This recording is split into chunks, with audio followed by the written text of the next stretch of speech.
Pascal. You are now rocking with that dude Pascal. We be going wild, Haitian in the building, so original. Got the haters catching feelings. Get your hands up to the ceiling and keep them held high. Cause St. Louis isn't ready. Forget about it, goodbye. Hold on, we just saying hi. Five somebody rise up weekdays. Catch us live, somebody. Let's go. Good morning, good afternoon, and good evening, everybody, and welcome to the Pascal Show. Hope you guys all had a wonderful weekend. Hopefully it was everything you expected it to be and more. Man, do I have a very interesting show for you guys today. This is just wild to me, y'all, but we're going to get into it. I promise y'all we will get into it for show. Although I am absolutely still processing everything as we speak, because this has just been something that's been breaking over the past couple days. And it has to do with a YouTube channel that I gave a lot of love and praise to over the Kylie Rodney case. And now there's some new allegations over one of the main guys, one of the heads of this YouTube channel. And I don't even know what to say. I mean, like I said, my mind is blown right now. Like I said, you guys have been, well, I haven't said this yet, but you guys have been sending a lot of information to me over the weekend, and I didn't have time to see it because I was busy doing some other stories, and I was busy with that huge interview with actress Jennifer Lewis, which will be coming out very, very soon. I got a little treat for you guys that I'm going to be putting in on a short a little bit later on today, so be on the lookout for that. Just a little breadcrumb to get you guys psyched about it. But anyway, I digress. This piece of information, my jaw dropped. I saw it in my peripheral on Twitter. I saw other channels starting to talk about something, and I was like, what the hell is this? As things are starting to percolate, right? But I was busy. And then I open up the YouTubes and all that, and all this stuff just starts flying out. And I'm like, what in the hell is going on here? And we got to talk about it, because this is, as the as the philanthropist just said, exactly. You just took the words right out my mouth. This is unbelievable. Unbelievable. But believable nonetheless. Let's be real.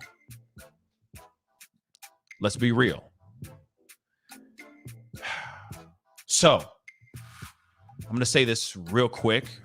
Huge warning right now, because we're about to talk about some things that are very, very sensitive.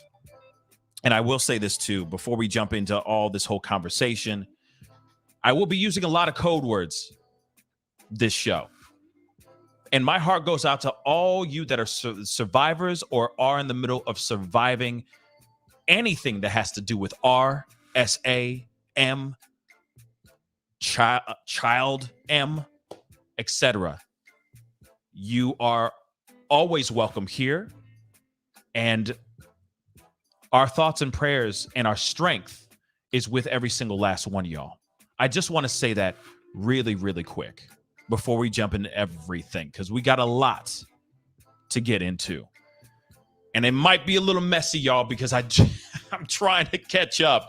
But my God, there's so much more information that's been falling out and all that. So we're starting from the very, very base of all of it. And I'm going to give you the broad strokes of all of what's been going on surrounding this YouTube channel, this YouTube creator, and all that. So please do me a favor. Hit that like button down below. It really, really mean a lot. Send it past 300 likes. I see a bunch of y'all starting to file in. I appreciate every single last one of y'all for being here right now on this show, because this is a very serious topic. And I'll explain a little bit more why. We already know the main reason, but there's another reason behind this that's extremely important as well. So hit that like button down below. Send that past 300 likes. It helps with the algorithm, helps with this channel. And of course, do not, if you haven't done it yet, do not forget to hit that subscribe button. You know your boys working hard out here in these streets to give you guys the information and the stories that you need. All right, let's get into some things, because like I said, this is mind-blowing information. Let me just let me just say that first. First and foremost, we have a lot to get into. So I appreciate all y'all for being here. And I saw a comment in here, and I wanted to make sure that it's being seen. Okay. Um, and Tyler, no, this stream will not be taken down. No, hell no. I ain't saying nothing. I'm just saying trigger warning. Okay, that's all I'm saying. I just saw something. Someone say, here it is. Yes. Army mom just said heartbreaking and love to survivors. Absolutely. I want to say that first and foremost. Now, I understand I have to say this too before we jump into all this as well, that we still have to be in the land of innocent until proven guilty. Okay. These are allegations, of course, but I have to say that as well. But nonetheless, the information out here is very, very telling. Very telling. We're going to see here in just a second. There's emails, etc.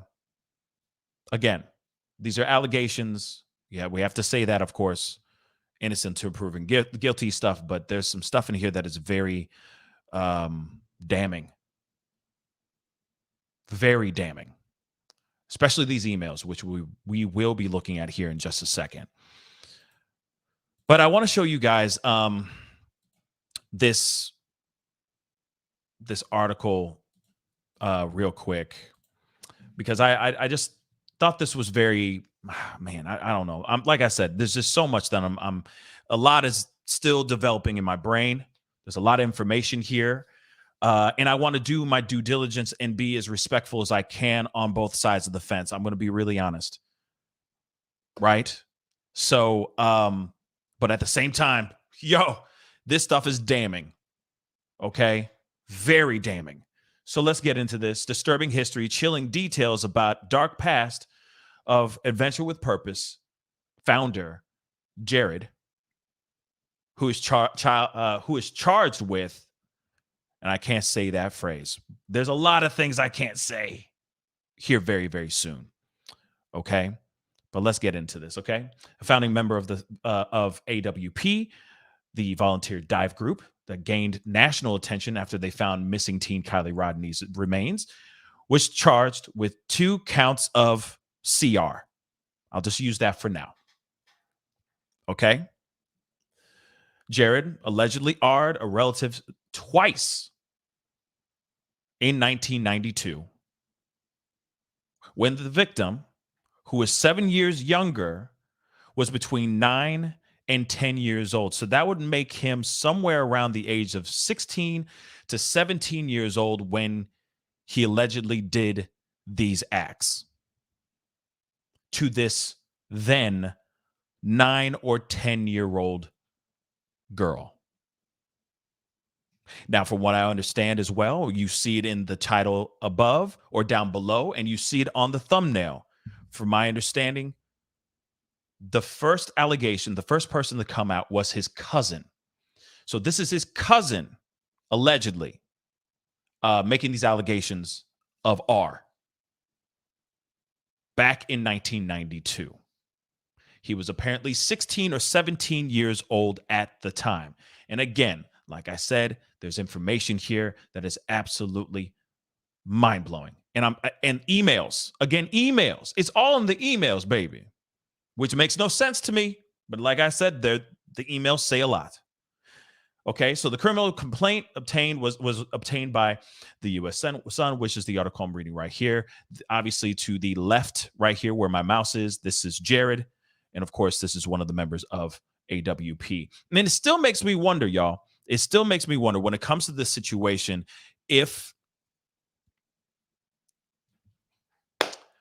AWP knew about all this stuff, like other members, I'm sorry.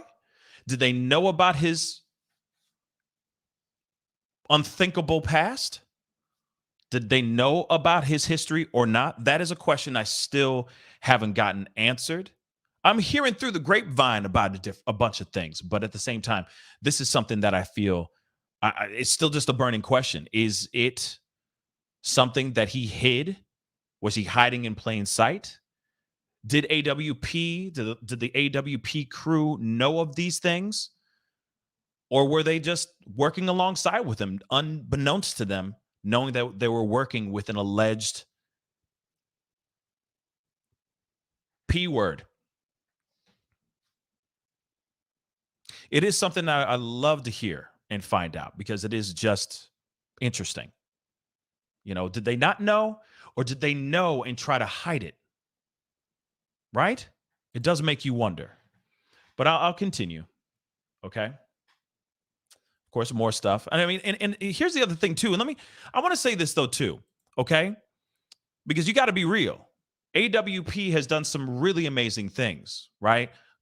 Closing some cold cases or reopening and closing those cold cases, finding certain things, going out there, for example, is, not only just on Kylie Rodney. I mean, they've done this countless times where they have closed several cold cases. So in my mind, I'm going, man, there's a lot of good things that AWP has done. It's just unfortunate that this is also this particular person has these allegations attached to him. And now it's attached to AWP as well. But again, I keep wondering, do they know or do they not know? And I think that's going to be something that we may never know. I think. But then again, stranger things have happened. Let's continue. Okay? Because again, you can't forget they have done some very, very great work as far as cold cases and as far as being in the true crime world. They have done some really good work as far as closing those things. All right. But let's continue. The alleged incidents happened in the victim's bedroom and in their family member's house in Utah, according to court documents, which contain explicit details. The criminal charges were filed Friday. So this happened Friday, like I said. So as soon as I saw it percolating on the twits. And I'm going, what's going on? But I don't have time for it right now. And then come Saturday, I open up my phone Saturday night, and I'm like, what has happened? I walk away for 24 hours, y'all. And the world imploded. But anyway, criminal charges were filed on Friday at Sanpete County Court in Utah. AWP didn't return the U.S. Sun's email request for comment, and Leisek or Jared couldn't immediately be reached. Now, of course, they are AWP is an Oregon-based volunteer diving search team that's most known for finding missing teen Rodney's truck and remains submerged in water at the end of August, which broke this case open. Now, I know that there's a lot of people that feel some type of way about their video surrounding this, okay? Surrounding this story, surrounding the Kylie Rodney case, especially when it has to do with Nick, if I'm correct, if I remember his name, Nick, the roadside assistance fella. And I know that there's a lot of people that are like, hey, they had this very interesting interview with this guy. Was that true, or did they fabricate all that just to, jack up views and get people interested in subscribing, maybe becoming members on their channel, so on and so forth. But, it is very interesting how Nick, the tow truck driver, just kind of disappeared. It's like, where's the footage, etc. But that's a whole other conversation in itself. Okay. Whole different conversation in itself. All right. But yes, very, very interesting. See, Jamie just said exactly what happened to Nick. Exactly what happened to Nick, baby. What happened to him? And I want to say this though too. Shout out to Icknid Mel and also Cinema Shogun, because they've been putting in the work covering this story. And honestly, when I found out about this story, I was literally kind of going like, what what is it? Like, what's going on? What happened? And so I type in, the Jared's name, AWP, and boom, there's Cinema Shogun and Ignimel show as well. And I'm like, you know what? Okay, let me sit down and see what the hell's going on. And my mind was blown, absolutely blown. I also want to say a big shout out to the plaintiff Jane as well, because she has been doing some. She covered this story.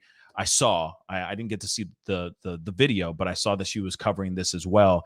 And yes, this is a story that needs to be out here. It's a story that needs to be talked about.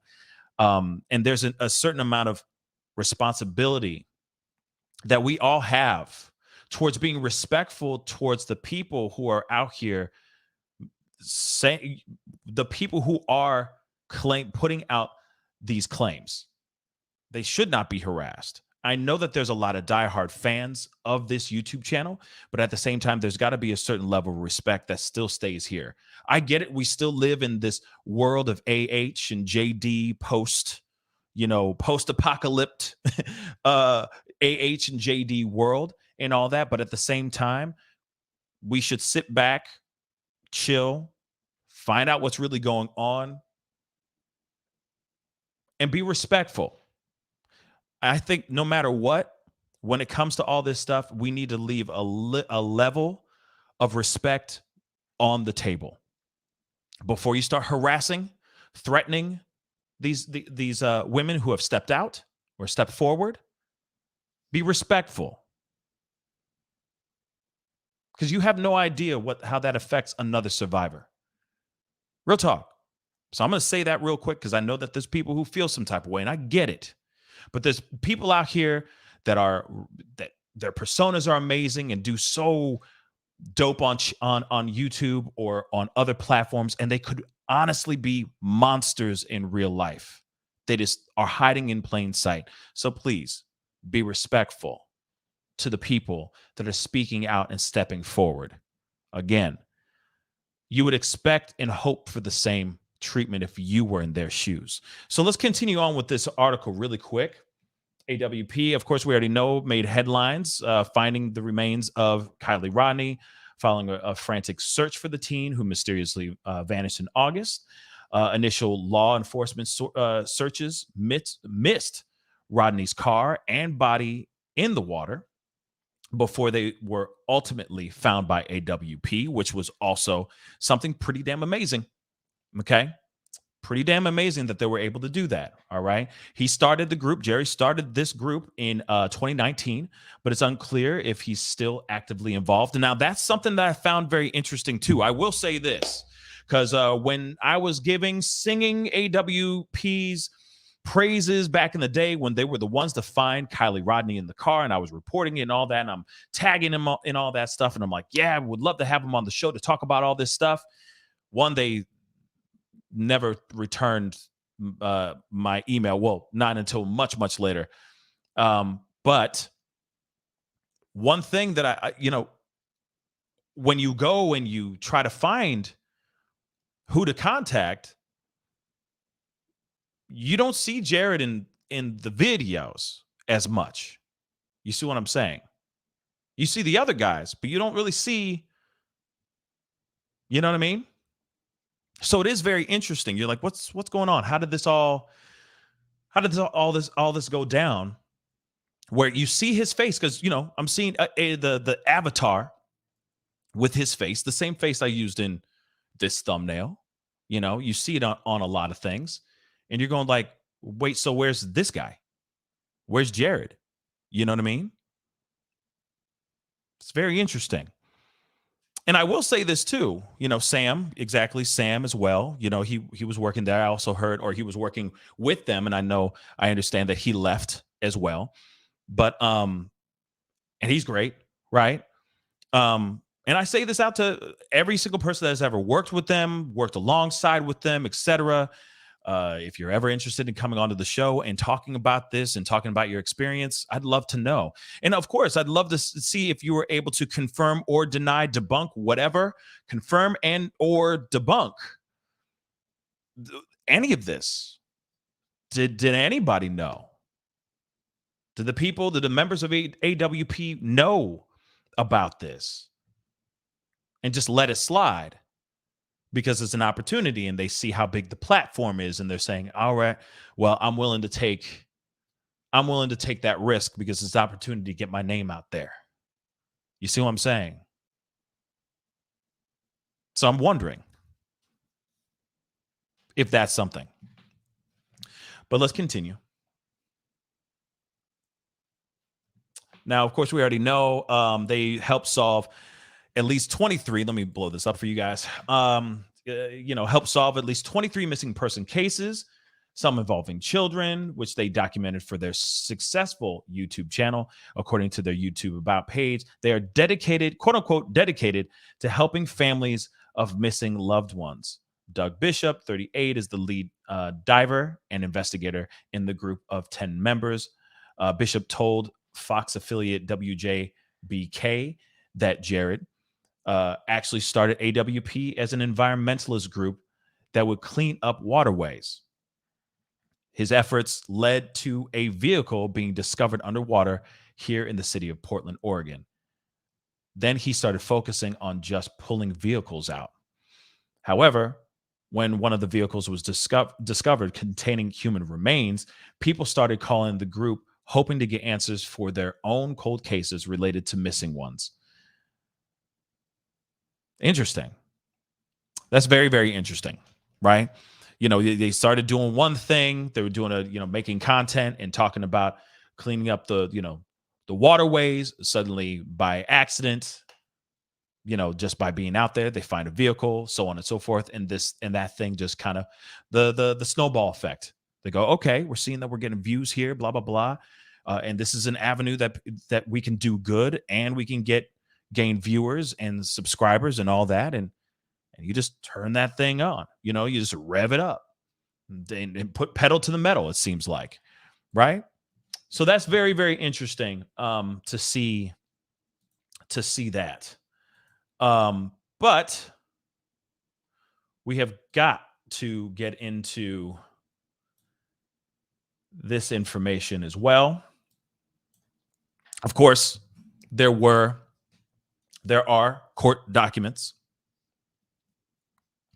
showing proof positive of these allegations. And these are some serious, I'm going to say it, y'all, these are some serious allegations to have out here. Okay? Serious allegations. But let's take a look at this.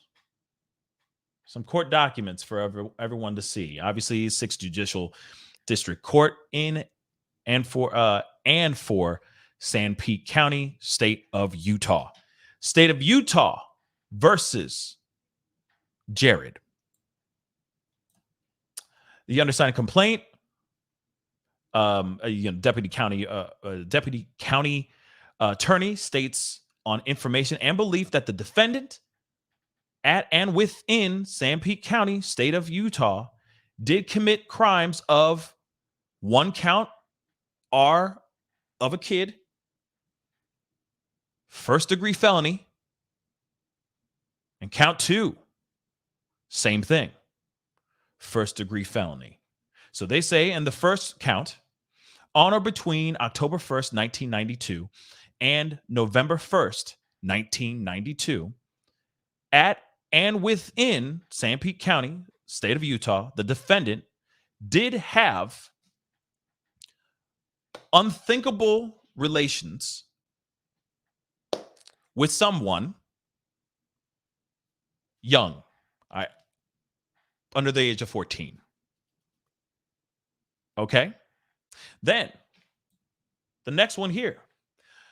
Second count. On or between January 1st, 1992 and December 31st, 1992. Wow. At and within the Sanpete County, state of Utah, the defendant did have, and it's the same thing. Same thing. All right? This is pretty wild stuff, y'all. This is wild stuff. Very, very wild stuff. Okay. So now we have all that. And of course there have been and that's just on the cousin. Allegedly, this is from this is what the cousin, what the charges are against the cousin. We are going to get into some more here because obviously there's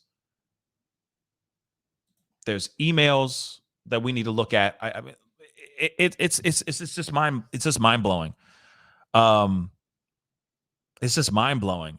Mel did Meld interviewed an ex-diver and he said Jared did mention the skeletons in his closet and difficult past. Interesting. I'd love to see that interview. Real talk. I would love to see that interview. We're going to be looking at a couple other things like the emails and all that too here very, very shortly. But I got to get to the super chat. Emma Rose, thank you so much for the $20 super chat. Thank you so much for your support because I have a feeling this episode is probably not going to get a whole lot of lovey love and all that. So they said since he was one of the guys who started it all and the business was growing rapidly, he stepped away to work from behind the scenes, traveling, teaching police and rescuers what they do. That's why we haven't seen him. And if that is the case, great. Unless he knew this was coming, or he felt that this was coming, and he decided, I'm gonna start laying back because I really don't want no smoke. And I don't want to ruin the brand. But one thing that's very strange is that his face is in all the, his face is in all the avatars and you see what I'm saying? The icons and all that stuff. And why didn't he step back and just put make an emblem, make a logo, something of that sort, and step back all the way back? But he wasn't doing that. Clearly, he hasn't done that. Okay? Clearly, he hasn't done that. And this is crazy. So here are some, it's nuts. Here are some emails. Whoops, that's not it. Sorry about that. I got some emails, allegedly, and I'm still trying to figure out if this is in chronological order or no. But just ride with me on this, okay? Because I'm still trying to figure it out myself. Because this is all news to me, y'all. This is all news to me. And again, there are other people. There's someone else that has spoken, that has stepped out, and is speaking out about these allegations and saying them as well, which is crazy. But and heartbreaking, of course. But let's take a look at this. This is allegedly, now this is the thing. Allegedly, this is an email to the cousin. I'm just going to, let me blow this up because this is very important, okay? If I'm correct, this is an email to the cousin from Jared via the company's email account.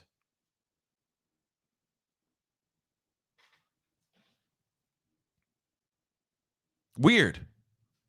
Jared's sister's in the chat. Where is she? I don't see her. Oh. Chessica, thank you so much for being here.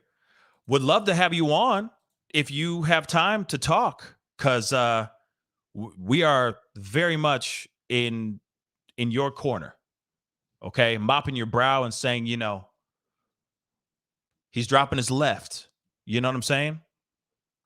Get him with that right hook. So if you got time to come on, I would love to have you on to chop it up and talk about this. And yes, I do agree. You and your cousin, both of y'all, okay? But if you got time to hop on, let me know. That would be really, really great, okay? Because I can drop a link in here and, you don't have to show your face or anything. But I would love to hear from you if you have time.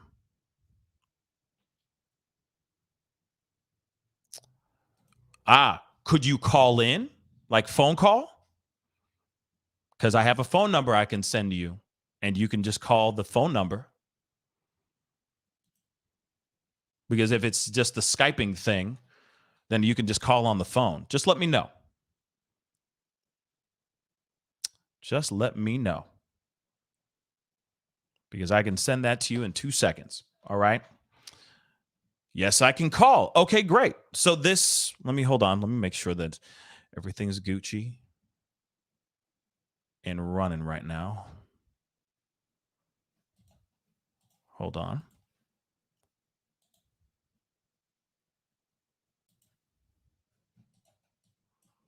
Oh, come on.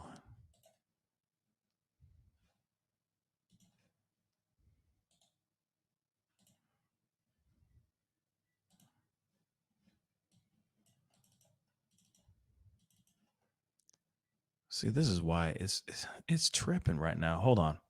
Let me see what I can do over here. Hold on. 2 seconds, guys. Sorry.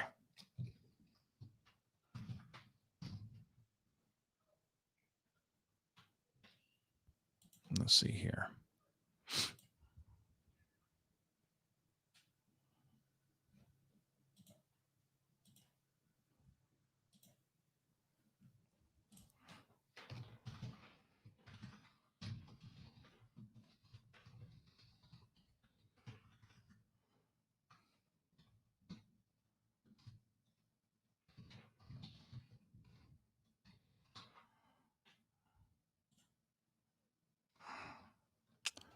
Man, oh man.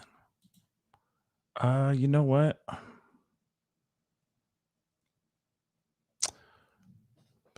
Man.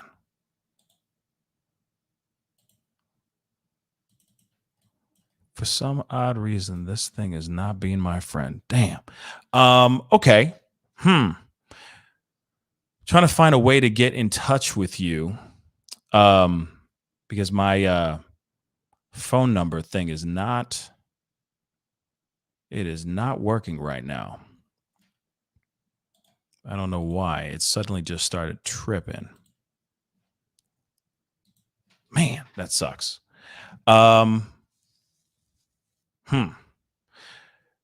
But I could send you this link, Chessica, and you could just do audio. Because for some odd reason, my number, like the program that I use for the number is not working right now, and I'm trying to see if I can log in through another thing. Agnab.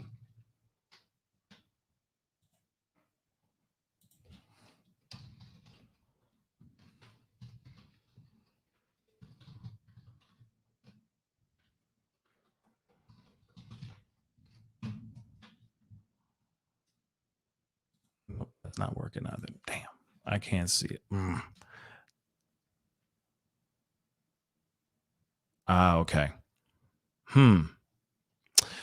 Okay, so then let's see. Is there a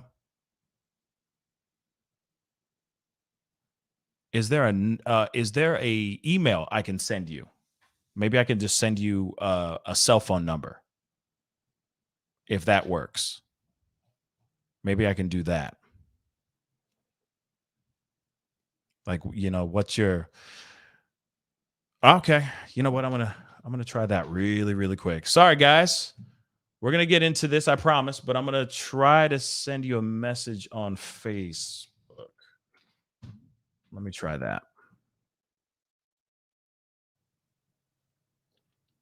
Because I'd really like to hear your thoughts on this. Yeah, I'm gonna try through Facebook.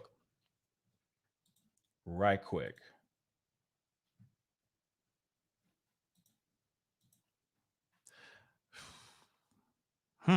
Have you can I maybe if we're connected on Facebook, I maybe can call you through Facebook.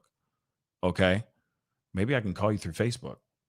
Cuz for some odd reason the thing is not working, but I sent you a friend request, but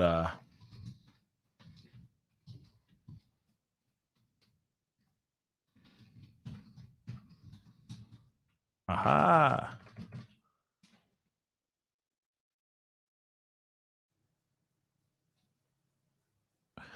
I'm going to try calling you here.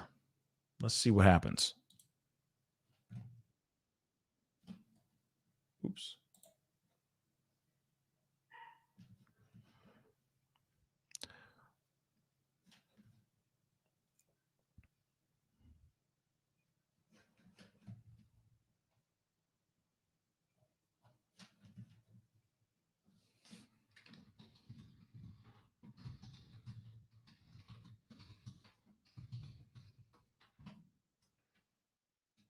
I sent you a message, Chessica, on Facebook.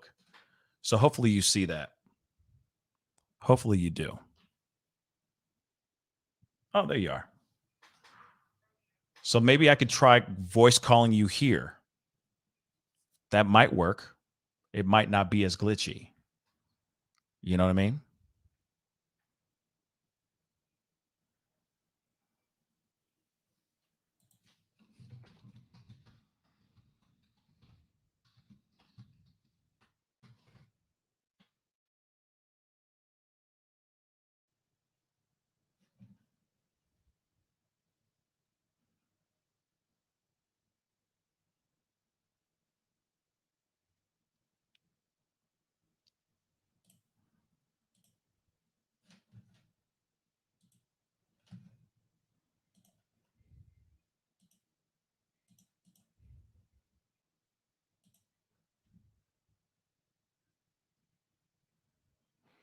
Sorry, guys. I appreciate your patience, everybody. Thank you. Just want to see if I can. Okay, let me try this.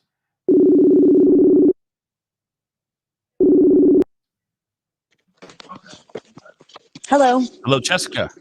Yes. Chessica's in the house, everybody. Hopefully, everybody hit the number one to make sure you guys can hear me, okay? And Chessica, if you don't mind muting the show in the background, I appreciate that. I just did. Thank you so much, sweetheart. First off, okay, so everybody can hear you. Say hi, Chessica. Hey everybody, I appreciate the support. It's I haven't hardly seen anything negative. Everything's been positive support, and me and my cousin the hero, we completely appreciate it. Yes. First off, I want to say thank you so much for being on here, checking out the show and being a part of the conversation here. But of course I got a gang of questions for you.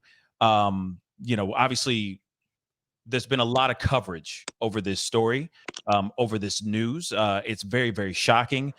Now, was it from your cousin stepping out that, speaking out and exposing this?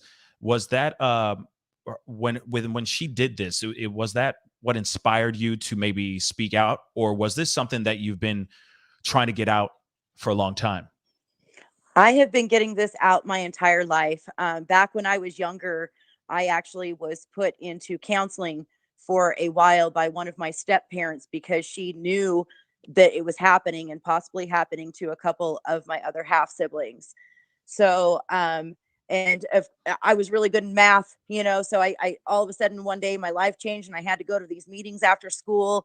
And I realized the constant in the questioning, which was Jared. Every single time I went, they would ask me all kinds of different questions, but the constant on at every single meeting was Jared, and is Jared doing things to you? And I wouldn't say anything. I would protect him. He had me manipulated at a very young age because this wasn't our secret. I had an aunt that I really looked up to. So when I was manipulated into doing these things at a young age, he didn't tell me it was our secret. He told me it was my aunt's secret. This is what my aunt showed him, which I don't believe. I definitely don't believe that. I honestly think that he told me this only to manipulate me into keeping my mouth shut, because I was a sister. I would rat him out for anything. He did the same thing to me. He set me up on all kinds of things when I was younger that I would have to turn into like a little investigator and try to investigate and prove my way to freedom from a lot of the punishments that I would get because he would do things and set me up ever since I was a child. So I honestly believe in my heart that my aunt didn't do anything to him, and he only told me that so that I would keep my aunt's secret because I adored her so much. Wow. So, I kept on getting questioned. I kept on getting questioned, and finally one day I just wanted my life to go back to normal. I didn't want to go to these meetings after school every day, and so I finally told the truth one day, hoping that the next day I wouldn't even have to come in. I realized what the constant was. I gave them the information that they were looking for. Right. Even though I felt like it was throwing my aunt under the bus, I just wanted to go back to my regular life.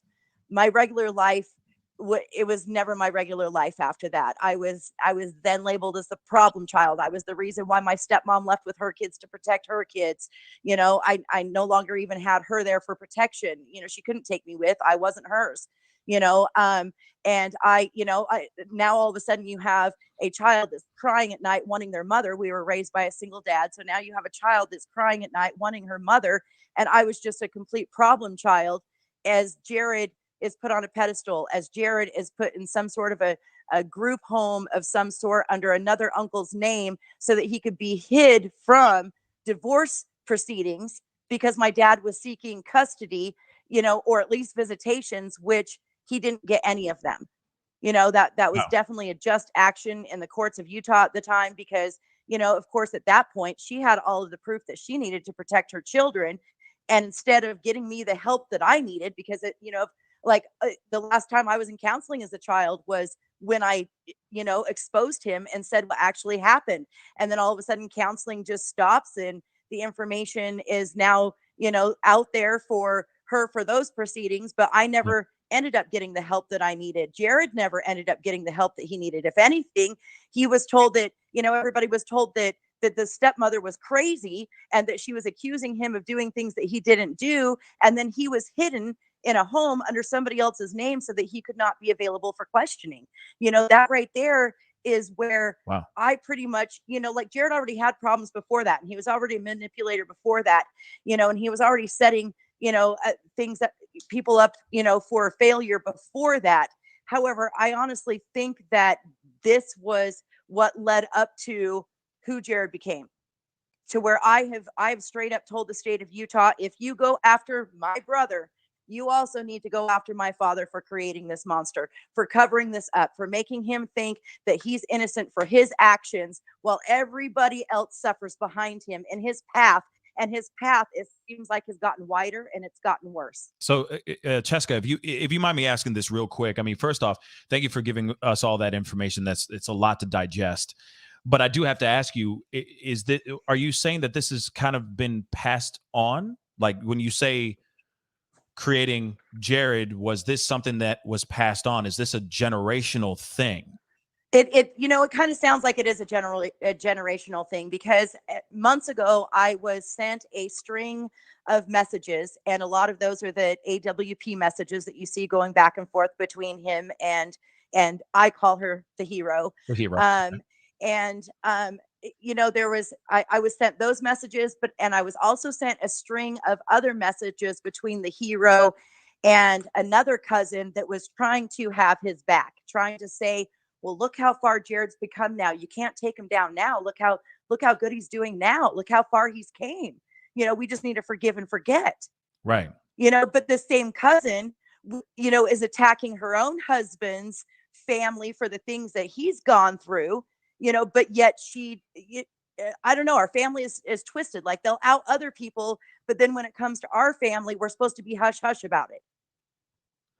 And Yeah. so ever since I ended up getting those messages, I ended up cooperating with the detective. But before I ended up cooperating with the detective, I made 2 phone calls. One was, well, I made the first phone call, of course, I made was to the hero, my cousin, who I had not talked to for a couple of years. And I said, hey, I just got these messages from so and so. I can't believe that what's going on. You have my full support. You 100% know that, and after 30 years, I was finally at the point in my life where I thought I was over this. I thought I could finally move on. For years, I've always just wanted to be a part of the family and in, some psychological twisted way because of how I was treated as a child. That's all I wanted wanted was the approval of my family. And I finally got to the point where it was like, you know what? I don't need the approval of my family. I have my own family. I just need to move on. Right. But then all of this came up. So it's almost like it's brought back all these emotions as if they were yesterday. Because I can feel what she's going through. I'm not going to deny her the justice that needs to be served, because he is a bad person. I don't feel like he's changed. If at any point I feel like he would have changed and he would have stopped any sort of criminal activity along his ways and actually just been a good human being, we wouldn't be here today. Right. So there was nobody in our family that could convince us that look how far Jared has become for us to back down, because we see it at a different light. We've known him for a lot longer. We have seen the turmoil that he has put all of our family through. But then it seems like after a few years, they're like, oh, well, there's Jared again. Yeah, he's doing good. Let's go ahead and let him back in our homes and our families, even though he's robbed everybody of all of their money, and they're all broke and wondering how they're going to eat. But, here, Jared, like, is he doing anything for anybody with his money? It kind of sounds like he's had some people even leave his crew, because here he's eating good, but can anybody else feed their families? Right. I mean, and of course that's on a financial thing as well. And it kind of taps into what kind of character what kind of person we're dealing with here as well. But if you don't mind me kind of going back a little bit, because I know that in a way you were distanced from the family and all that. I mean, can we well, and let me just hit on it. I was Yeah. kind of going somewhere with that, so let me just kind of hit on something. So Sure. so since this has happened, a lot of phone calls have been made, a lot of messages have been sent out to see what family would actually support this. Two of the phone calls that I made was to my mother and to my father, saying, hey, do you remember these things back when we were younger? Are you willing to support the hero that's coming forward? And of course they, I don't remember, really, because this is a story that they've been saying for years now. And then all of a sudden, Jared's famous. All of a sudden, allegations are made at the beginning of this year. And, and she's been, trying to get the justice system to listen to her. She's been completely attacked and bashed online. And, and so the family knows about it. So my first question was, have you heard of these allegations? Of course, it was yes. Okay, so can we have your cooperation in this story? Oh, now all of a sudden they magically don't remember. Just all of a sudden, you're going to tell the story over and over and over for years about what a bad person Jared is, but now because he's famous, you're all of a sudden just going to not remember the story that you've been telling over and over and over, even to almost strangers. Like, are you kidding me right now? And so then I ended up making a phone statement with Utah and letting them know what was happening. Yeah. And it seems like, now that there was somebody else to say, hey, yes, this is what's going on. Hey, yes, you guys are in Utah. You guys can pull up this proof of what happened to me. Like, she's not just pulling this out of the blue. Like, this really did happen. It's happened before. It's happened afterwards. Like, this is a serious matter. They finally decided to start following through and proceeding through. So, and then I ended up sending out messages to other family members that he has screwed over financially and just things like that. And it's just like, hey, can we have your support in this? But what ended up happening is because of course it was a lot of his character. This is his character. He, like, it might not be just sexual assault. It might be financial. And he's always just taking everybody's money and trying to screw everybody over. And who all is on board with us. And what ended up happening is a lot of family ended up coming out and remembering things that were repressed memories that they had not remembered. Another family member ended up coming out and saying, yeah, this is why I got kicked out of the family at a young age. I tried to speak up, and I was told that I had to shut my mouth, that we don't talk about things like there's that. more. It's supposed to be just ignored. So Chessica, there's more. Oh yeah, more people. Yeah, as far as I know, it sounds like it also happened to a lot of my father's siblings as well. Oh my Lord. Within their family, and and a lot of the same similar situations, that it wasn't just the brother doing it, but then the brother would also get all of his friends to try to do it to you too. I ended up being one of the best fighters in school. When my brother, it was either he won, it was either regionals or state for wrestling. And I remember sitting there in the bleachers when he won, thinking, yes, I won, because I was the only one that could kick his ass. Whoa. And you know why? It's because I kept on having to fight. I kept on having to fight off his friends, because it wasn't enough for him to do this to me. But then I would get surrounded in middle school in corners with groups of, people bigger than me, all trying to do that to me also. So I learned how to fight, and I learned how to fight good. And when he wanted to wrestle and practice his wrestling, it was on me. When he wanted Oh, my to Lord. practice his judo, it was on me. How So did you? I might only be, I'm not even 5'2", but I can feel like I'm 7 foot tall in a second. So Chessica, tell me, because wow. First off, I commend you for stepping forward and surviving through all that, because that takes a lot of strength, and it sounds like you're a very strong woman to begin with. But I do have to ask you. I mean, what was your journey through this? What was your journey like to find peace within yourself, to finally step forward and speak out and not be ashamed? Because I know there's a lot of people out here that are survivors, that are surviving through it right now, or who have gotten through it, that may need some more encouragement. What have you done? Okay, first of all, there Go is ahead. no peace within myself. Okay. Let's just start right there. I There understand. there is no peace here. There is absolutely no peace here. I say that I'm not scared, but I am afraid for my life. 1 minute I'm afraid for my life, and the next minute I'm just like, come get me, Jared. And the next minute I'm just thinking, do I just slit my wrist and just make it all end right now? Oh, no. I've been suicidal my entire life because of this. I mean, it was so hard to lay in bed last night with my head just spinning, wondering, okay, do I just take myself out? Do I just wait for him to take me out? How's he going to take me out? Like it just, I'm afraid. Scary. Is he going to get to my kids first because he knows that that's going to hurt me worse? Right. Because we've hardly been to any family functions for a couple different reasons. For years, I was never even allowed in the household. And Right. I do want to clarify something, because like I have stated that I was kicked out of the house at a very young age. And then there's also, the comment that I was kicked out at 14 years old. I was actually kicked out of my house before I was raped. And it was because I was the problem child because of what Jared did to me. However, so- I kind of real quick. bounced back and forth Hey, between Chessica, a lot of, just so we yes. can clarify a few things real quick. You say Yeah. it was before the incidents of him doing certain things. So what was he doing before? No. I'm sorry. So there's okay. I have mentioned that I got kicked out of the house at 14 years old after being raped. Okay. Oh, So that's what I want to clarify. I was kicked out of the house before I was raped by an adult who was my uncle. So because of this whole Jared situation, I was just kind of, for a while, I was kind of just passed on to family member because I was labeled as the problem child, and Right. I'd be kicked out of the house. But then to save face, the family would say I was a runaway. I've never ran away, but I was called a runaway several times. Being homeless on the streets and having no place to turn, that's not being a runaway. That's a victim. Like Yeah. they were victimizing me even more.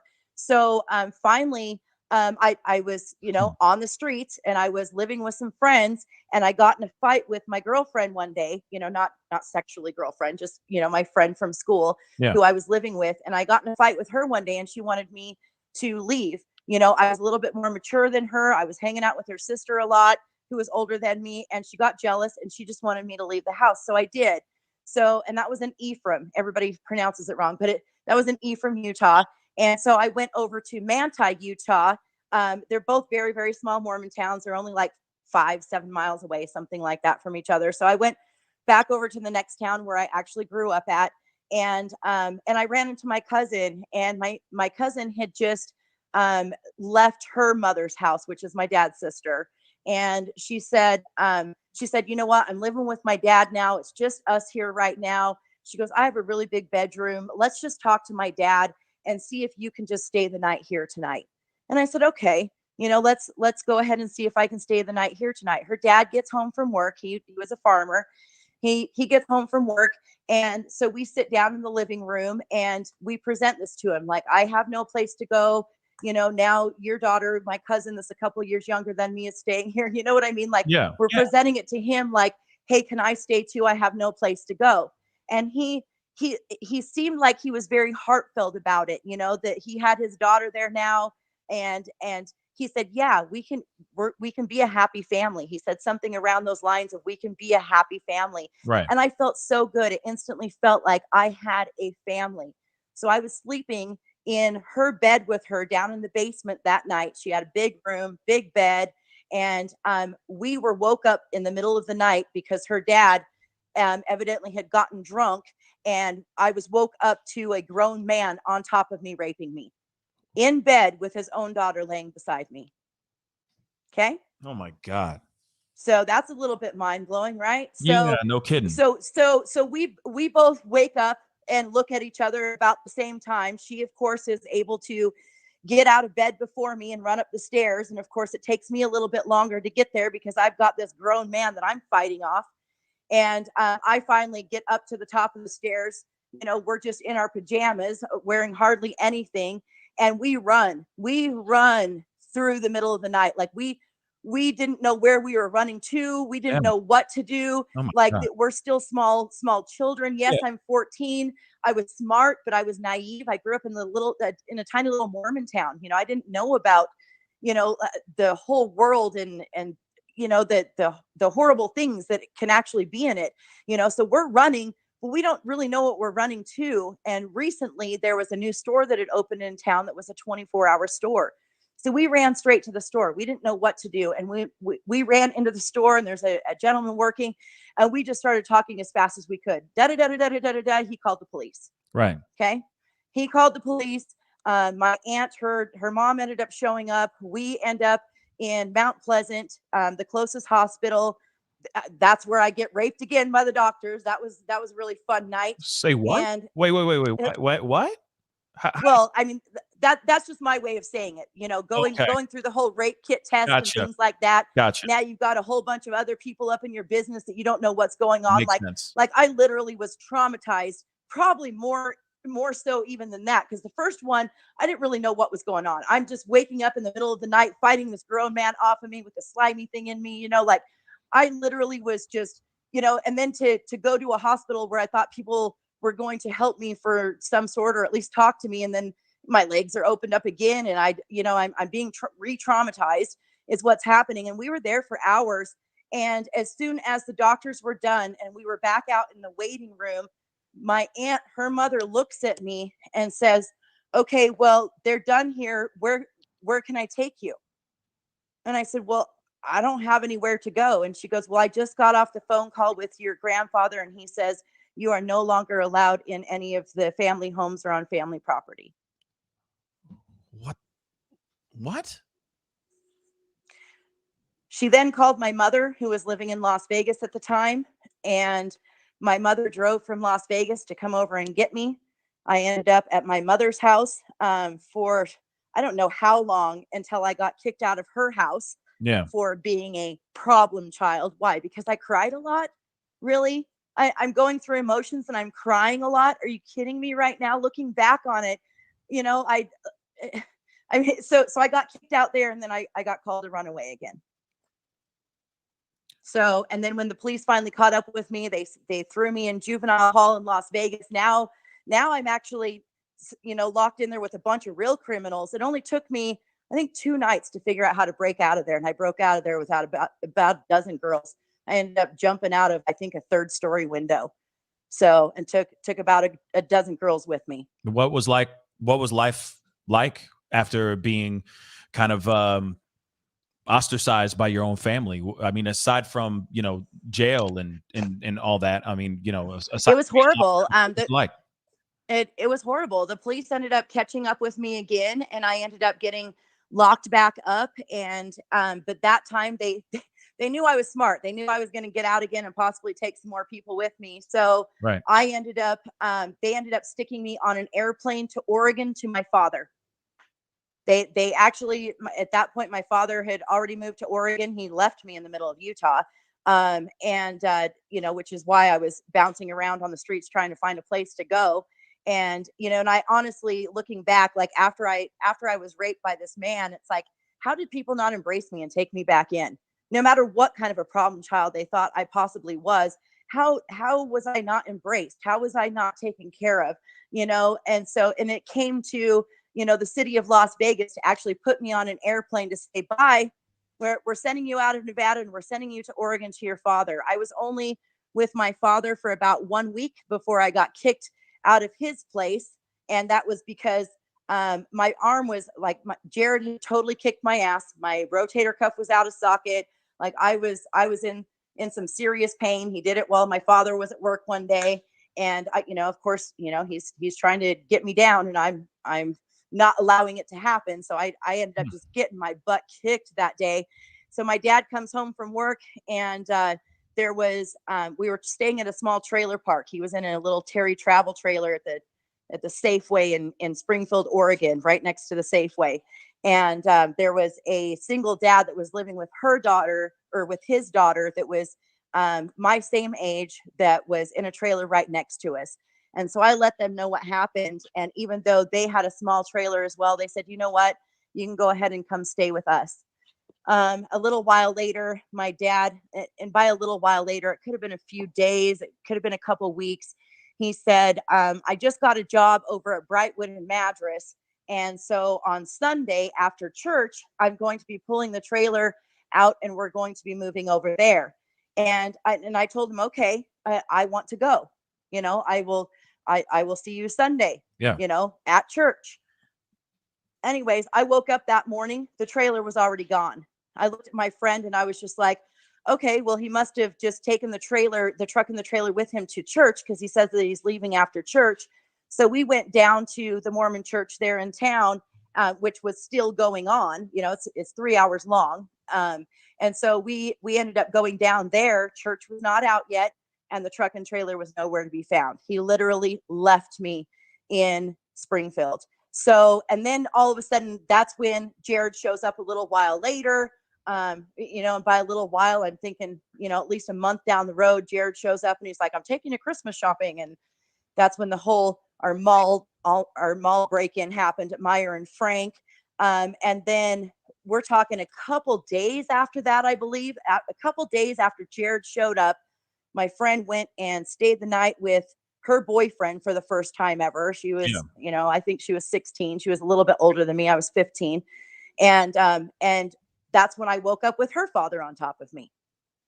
So, and her father was very brutal, and at first I tried to fight, and then I just stopped fighting. I was so done fighting at this point in my life. That's when I completely gave up. I just, I'm so sorry. I'm going to get a little emotional on this one. Okay.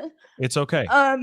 He grabbed me by my hair and he dragged me out of the trailer finally after he was done with me, and he threw me into his car and started driving down the road. There was a couple different times that the car slowed down enough that I could have gotten out, but I figured that he was going to go and try to kill me.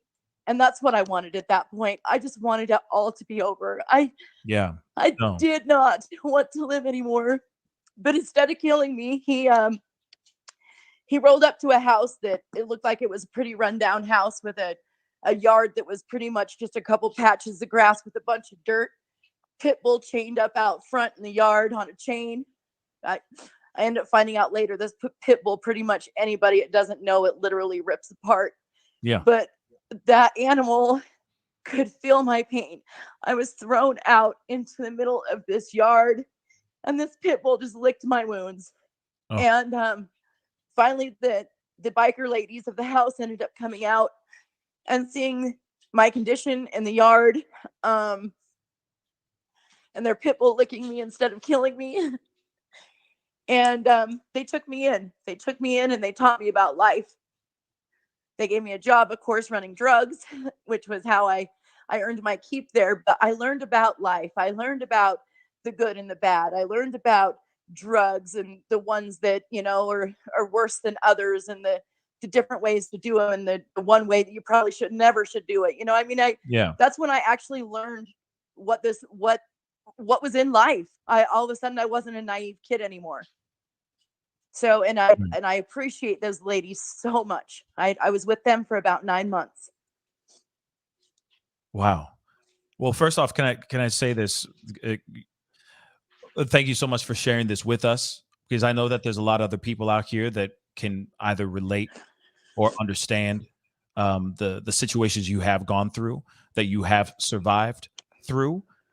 Now, I do have to ask you. I mean, have you seek justice for any of these other acts of violence that happened to you in the past? No, the statute of limitations has been lifted, and because of this case, I even talked to the state of Utah saying, hey, now that I'm an adult, is there any way that we can go back and we can open back up that case against my uncle? Can I go back now that I'm an adult and not a child anymore, since the DA in the matter was actually his business partner? Yeah. Like I was completely set up when I went to court. Like for instance, when I ended up going to court and they had a meeting with me before we appeared before the judge, the DA asked if he could talk to me in private. So my aunt, who was supporting me at that time, everybody left the room and I was left alone with this DA. And this DA asked me questions like, do you know what intercourse is? I had never heard the word before. Like there were certain words and stuff like that we didn't use in our town. The town, I think at the time, was only 1,500 and all of us were Mormon or polygamous. You know what I mean? Like there was just some things that you learn in a regular school that you don't learn in our school, so he was LDS? LDS? Yes. Okay. Yes. So he was throwing out these words to me and asking me if I knew these types of words. And I was telling him no. And he was convincing me that, okay, well, here's what the word means. Because when the judge asks you, if you know what this word means, you don't want to look stupid. You want to look as if you know exactly what you're talking about. So I believed him, and I was one of the smartest kids in school, but obviously stupid and naive and dumb, and not realizing that what he was doing was setting me up on that stand, to where when the judge asked me if I knew those words, I got all excited about it and told him all about what those words meant. Right. Like he literally set me up within minutes of going on that stand so that they could say that I was, the word they used, promiscuous, which was a new word that I had to look up after court. Right. What the hell? When it comes, yeah, exactly. What the hell? I totally agree with you. When it comes to Jared, and everything that happened between you and Jared, and I'm sorry for bringing this up or asking you these questions, but what was the age? How old were you when those things first went down? The age, I really don't know an exact age. All I can say is my mom left when I was around 5 years old, and it started happening right after that, as far as I can remember. Now I have a lot of blocked memories. I don't, even as a child, I didn't remember anything from before she left. Like instantly when she left, and she tried to take us with her for a second, that only lasted for a couple days. She brought us right back to our dad, dropped us off. And at that point, bam, it was like my whole slate was just clean. Like everything was from that point on. Like there was an instant block. So if anything happened before that, I don't remember. And I'm pretty sure it had to just do with the traumatization of losing my mother. So if anything happened before that, I have no idea. So I do know for a fact that this started happening, sometime after she left. And then it happened all the way up until I was either preteen or just barely a teenager. Why did it happen? Like, why did your mom leave in the first place? Was it surrounding these situations that happened, or was it something completely I have no idea. I have no idea. And at this point, everybody in my family's a liar. So I can't even really go by what they say. Right. No, and I totally understand. But rumor has it that my mother was having an affair. So rumor has it that, and then my father found out about it. So rumor has it that either me or my younger sibling is not really my father's. Oh, and the way that I've been treated in life, it's very possible it's me. Just saying. Yeah. Wow. This is just wild. Now, are you still in contact with any of the other family members that are survivors as well, or just you and the cousin? Yes, there's a lot of things that are coming out. There's a lot of memories that are being remembered. But the ones that are in our generation are totally standing with Jared, and they're even trying to slander me and the hero into now making up false stories about us, saying, well, if you don't back down against Jared, we're going to say this about you. And it's just, I've had to block people over it, and the hero has had to do the same thing. We are completely appalled by it, that they will go ahead and support him and go that far. And these are actually the children of the man who raped me. The ones that I'm specifically speaking of. Right. So that are trying to slander and trying to scare me and the hero into keeping our mouths shut. And it's not going to work. It's just like, if you guys have stuff to say and you want to say it and you can prove it and, whatever, like, is there a possibility that I have repressed memories that more stuff has happened that I'm just not remembering? Absolutely. Right. But, for somebody to all of a sudden start coming out with stuff because we are taking a stand, that right there just kind of tells me that it's like, I don't think that these are just repressed memories that I'm not remembering. Yeah. Because I've tried for that to be an option. I went to school for psychology. Did I graduate? No. I went to school for early childhood education. Did I graduate? No. But I do have a lot of schooling. And these are the reasons why I decided to go to schooling for that. That makes sense. And, you try to understand yourself, right? Exactly. But the first thing that they teach you when you're going to school for psychology is you can't self-diagnose. So I was like, Right. oh, F me. Why am I here? Yeah. Well, it's a step in a direction of trying to Right. figure things out, right? You figure yourself out and figure things out. So how is life now? I mean, leading up to the news, this wild news that just came out. What has life been like for you before Scary. the allegations? It's scary. I already knew I had a target on my back. I've always been afraid of my brother, wondering when he's going to take one or one of my kids out. And now I'm even more afraid. So you're saying still to this day, I mean, even back then, you've been worried this entire time, scared for your life that Jared would maybe do something to you or one of your loved ones. Absolutely. So has there been threats before or like even up until now? I or when was the last time he may have threatened you verbally or via whatever, text or whatever?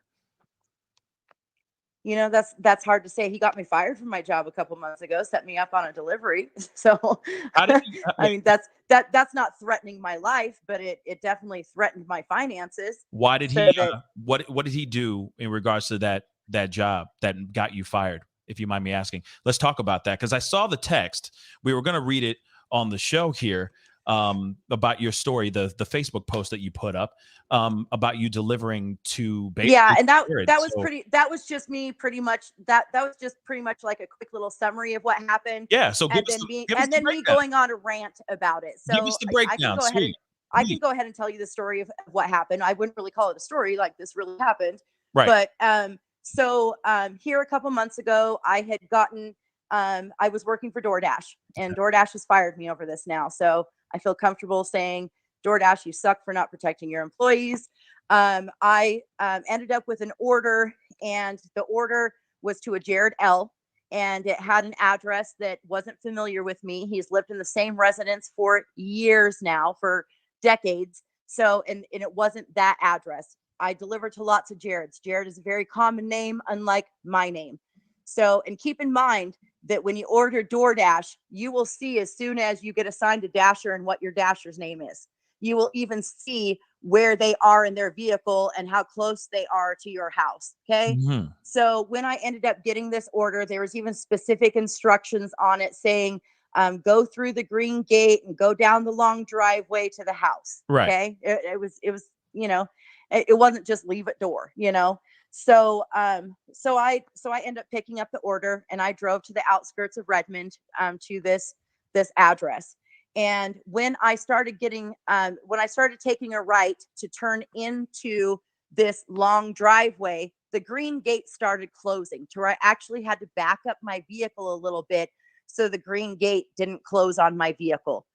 Which is kind of odd, because when people have gates, especially electric gates, we either usually get the code, they'll send us the code, or the gate will be opening when we get there, or, but never shutting on my vehicle. You know what I mean? So, right. So I'm going to pull in, and I just have to only back it up a hair. Like it's not like he almost slammed the whole side of my vehicle or anything, but it was definitely closing to where I had to back up just a hair. I put my vehicle in park and just kind of thought, But then I saw a man that was walking up this long driveway in the distance through the trees. I could see it was a man's body.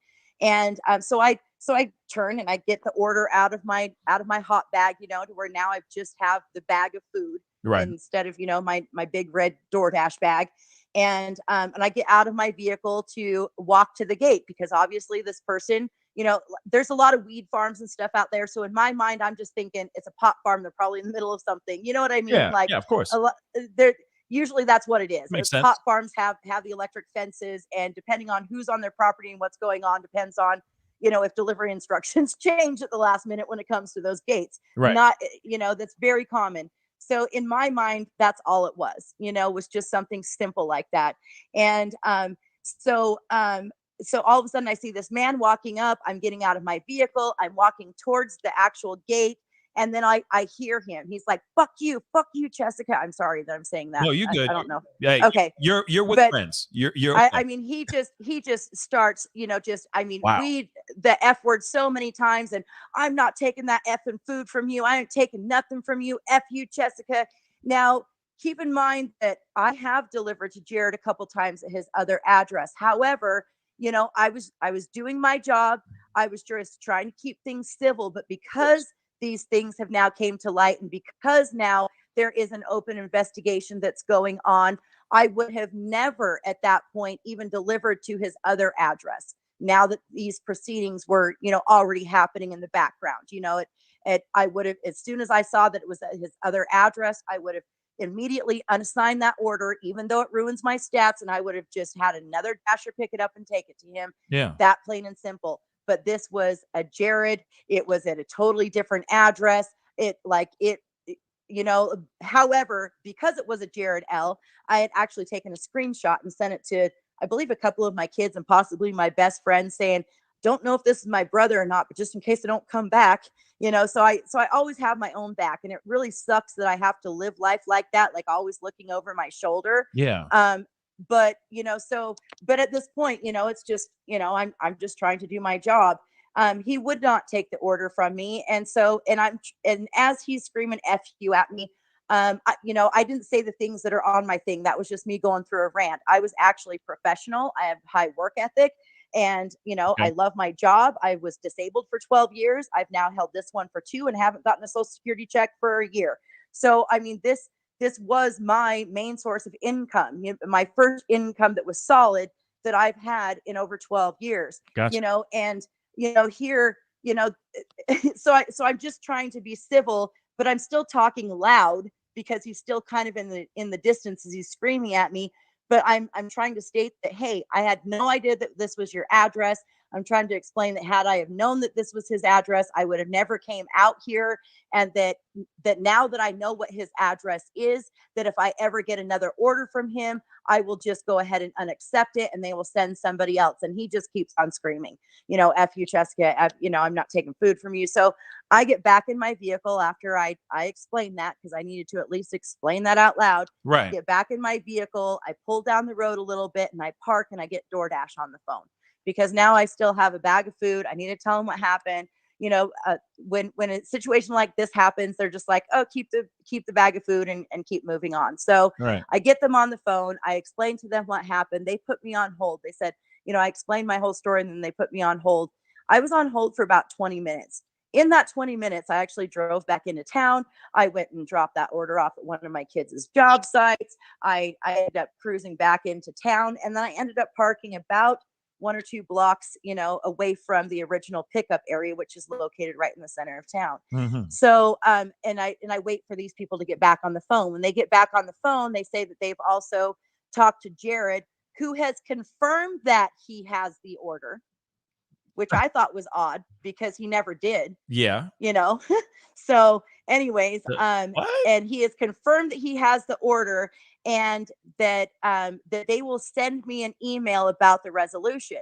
Okay, now I've done almost 10,000 deliveries. I have been kind of in the situation before with an irate customer or an undeliverable order or something on those lines, to where I'll just check my emails when I get home. It's no big deal, right? But so then I go and I do one more order, and the app seems to be kind of glitching out, and it's really hard for me to accept it. And I have to keep on reloading my app, but it still shows up, but it seems like it's really glitching out and there's an issue with it. So I just, I was already shook up over this whole Jared incident and being at his house. And now the app is obviously having issues that as soon as I completed that delivery, I just went home for the night. I was like, okay, I'm done. I can't drive around being frustrated. That is dangerous for everyone, especially the innocent people on the road. Right. Yeah, no kidding. So I just went home. The next day I get ready for work. I live 20 miles out of town. The next day I go back into work and I try to log into the app and it won't let me. It says my account's been deactivated. I call them and they say it's because of use of profanity. He pretty much said that I was yelling and cussing at him, not the other way around. And you were not. You were just basically saying, hey, I didn't know. I wasn't. Okay. I wasn't. Yeah. However, I did make that post that day. It was either that night or I believe it was that night that I actually put that post about it on my Facebook page. So it's possible that he used that to against you, prove that I was slandering him or something like that. Right. And that's just a far-fetched thing. Like, I honestly believe that he said that it was the other way around because that's just usually Jared and that's how he is. Like, right. He'll do something and then turn around and point the finger at somebody else as if it was somebody else's issue. It's just so stupid. So yeah. And my aunt even warned me. She's like, are you sure that he's not like setting you up and maybe you should go ahead and delete that post? And so I changed the privacy setting. Like the very next morning, I thought about what she had said and I did change the privacy setting on it, which I did a lot of the posts about Jared to where when I ended up finally seeing that he actually got these charges finally pressed on him, that's when I went and changed my privacy setting on some of these posts again. Yeah, no, I totally understand that. Now, were there any maybe temporary restraining orders filed against him, anything of that sort before you actually like pulled up to his crib or to that location to drop off his food? Not that I know of. None.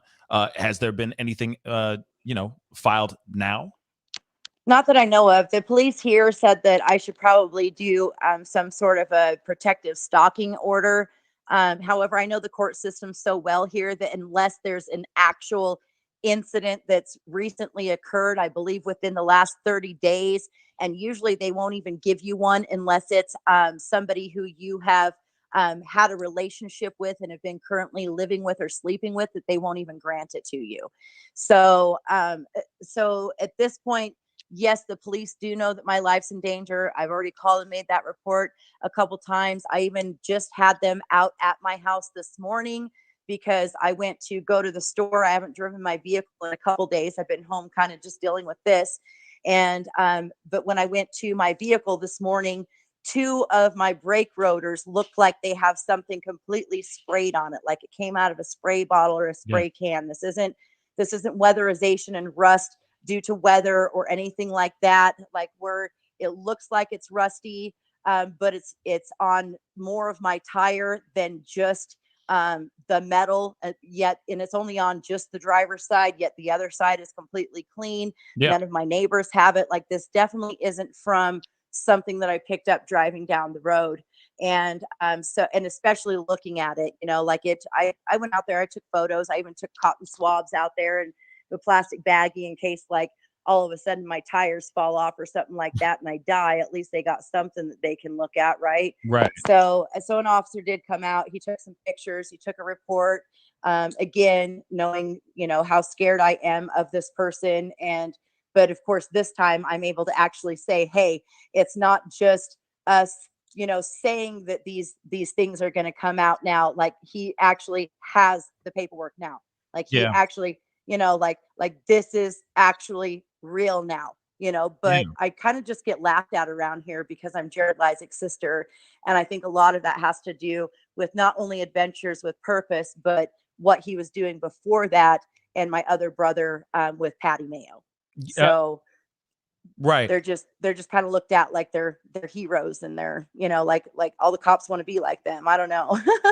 No, I understand. I mean, from what they've done so far, at least with Adventures with Purpose, I can see why, I understand why that there is on the surface, at least, while it is, Right. followers and subscribers and all that because of the stuff that they have done on their channel. But when it comes to all this, I mean, have you done any? Getting into some, just really quick, have you done the extra precautions for safety, et cetera, around your home, cameras, so on and so forth? Because a story like that, with what happened with your car, I am not I good would at be this concerned. time. At this time, I don't feel like I should publicly announce what I am doing for No, safety, you for my own shouldn't. safety. No, you shouldn't. But you can, maybe you can say yes or no, or you could just nod. We don't have to see it. You know what I Yep. mean? But I wanted to make sure that something like that it's scary. And I'm hoping that you're doing whatever you need to do to I mean, we're talking about a person that knows how to get around cameras, that knows how to get around motion that detectors. is true. Can we? Like there's no way I'm going to be like, oh, this is what I have, and this is a system, and it's great. And Right. no, because he knows how to do all that. Speaking of that, can we talk about the mall? Can we talk Yeah. about the mall? What do you want to know about the mall? You said, hey, he said he pulled up. He said, we're going shopping. What He did. happened? What happened in the mall? That's what I'd like He to know. did. What So happened and there's even other witnesses. Like he ain't getting out of this one. Like there's other witnesses. there? Okay. So because a couple of our friends, like he said that he was taking me shopping, and some other people were really happy for me, and he even said that they could go shopping too if they wanted. And Word. so me and a couple of my friends all went with Jared down to the mall, and we thought we were all going shopping. Okay. It wasn't until after we got to the mall that he said how we were going to go shopping. 5-finger discount. Yeah, exactly. Ooh. So needless to say, my other friends backed out. To this day, they call me the legend because of that night. So it just I kept on at first, and it started with me picking out clothes. He's like, well, pick out the clothes that you want. And I would like pick out a bunch of clothes, and then I would have a handful of clothes, and he would just go and take them all from me, and he would just hang them on a rack. All together. He would just hang them on a different rack. And it's just like, and I don't know if it was the first time that he did that or the second time that he did that. This was years ago. But I remember he had done that, and then I was confused. And that's when it's just like, hey, what's going on here? And he's like, well, this is how we're going to do it. You see these cameras, you see those motion detectors, and Right. and he's like, we're going to stay the night in the mall, and we're just going to put these things where they can't, where we can grab them and not trigger any of these things. He's like, see how we're standing here and that light's going off, but then if we're over here where I just put your stuff, see how it doesn't make that light go off. Yeah. So he pretty much, we walked around the mall, and my friends were out. They were just like, screw this, So, and I was just like, okay, well, I mean, this is how we're doing it. Yeah. And this comes, like, he literally had me talked into this, and this goes back to a whole nother story of why I was all about wanting nice clothes. Which I'll just brief you on real quick, and Please. I can fill in the details at another time. But Sure. I had just recently taken a trip to Vegas and was spoiled by my family. I was coming of age, and I was turning into a girl, but I didn't look like a girl. I was a tomboy that was raised by my dad. I was given all kinds of clothes, makeup, accessories, everything. But on the drive back from Utah, my dad stopped at the DI thrift store, Deseret Industries thrift store, in either Richfield or Gunnison, Utah, on the way back. And he pulled in, and he started going off on me, calling me all kinds of names. And I wasn't going to wear those clothes. And he took everything that I was just given by my family, and he threw them he threw them all out of the truck. And I went from having a wonderful wardrobe to absolutely nothing again. They had taken me to the hair salon. My hair was bleach blonde, because that's when back, in the, what was it, early 90s, when the California blonde look was like really popular. So they had taken me to the salon, and I had the bleach blonde hair that I came back with. And the next morning, after taking all this stuff and going home, the next morning, he threw $20 at me. Now, $20 was a lot of money for back in that day, and he had never given me $20. Right. I wouldn't even get $20 in birthday cards from grandparents. Like he gave me the most money I've ever just been given in my life at that point. But he threw it at me and said, "Go into town and fix your hair."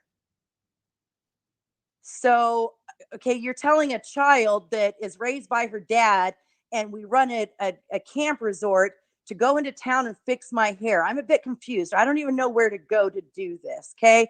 So I go into Ace Hardware. I go strolling into town, and I go into Ace Hardware, the store that I know the most. And I go in there and I see two markers, a great big fatty black one and a great big fatty red one. And I bought both of them, and I dyed all of my ends black, and I put a red streak through my hair, and I went home and I said I fixed my hair. That's when I got kicked out and couldn't come home. Wow. Okay. That's So Jared knows this. Jared knows that I want clothes. You know what I mean? Like, right. So I honestly think that he used that situation to manipulate me into the shopping spree. So now here we are. You know, he tells me about all this. Now there's display tables that have like all the folded T-shirts and things like that. They were having a huge sale. Right. So right in front of these great big huge Meyer and Frank doors. I think it's a Macy's now in the Valley River Mall. But so right in front of their big doors that actually go into the mall, you know, not the back of the store or anything. Right. There was these great big huge long display tables with all of these folded T-shirts. Underneath them were boxes of the extra T-shirts or the empty boxes where the T-shirts needed to go afterwards. Yeah. So that's where we stayed after we went through the mall and we got everything where we needed to go. And even the shoes. The shoes was the one department that motion sensors would set off everywhere, but it was also the way out that night to where we could go and hit the loading docks and go out through the loading docks. So we kind of rearranged some of the shoes during, you know, like right before we went to go and hide underneath these right before closing time. We kind of rearranged the shoes to where the shoes, we knew that was going to be the last thing that we grabbed on the way out. Right. So I ended up falling asleep. At one point, I ended up falling asleep, and I got woke up by Jared, and he had all the Nike duffel bags already ready to go and 2 pairs of isotonic gloves. And we of course, put on. This is the reason why you fell asleep is because you were in those boxes filled with those T-shirts. Well, I wasn't in a box.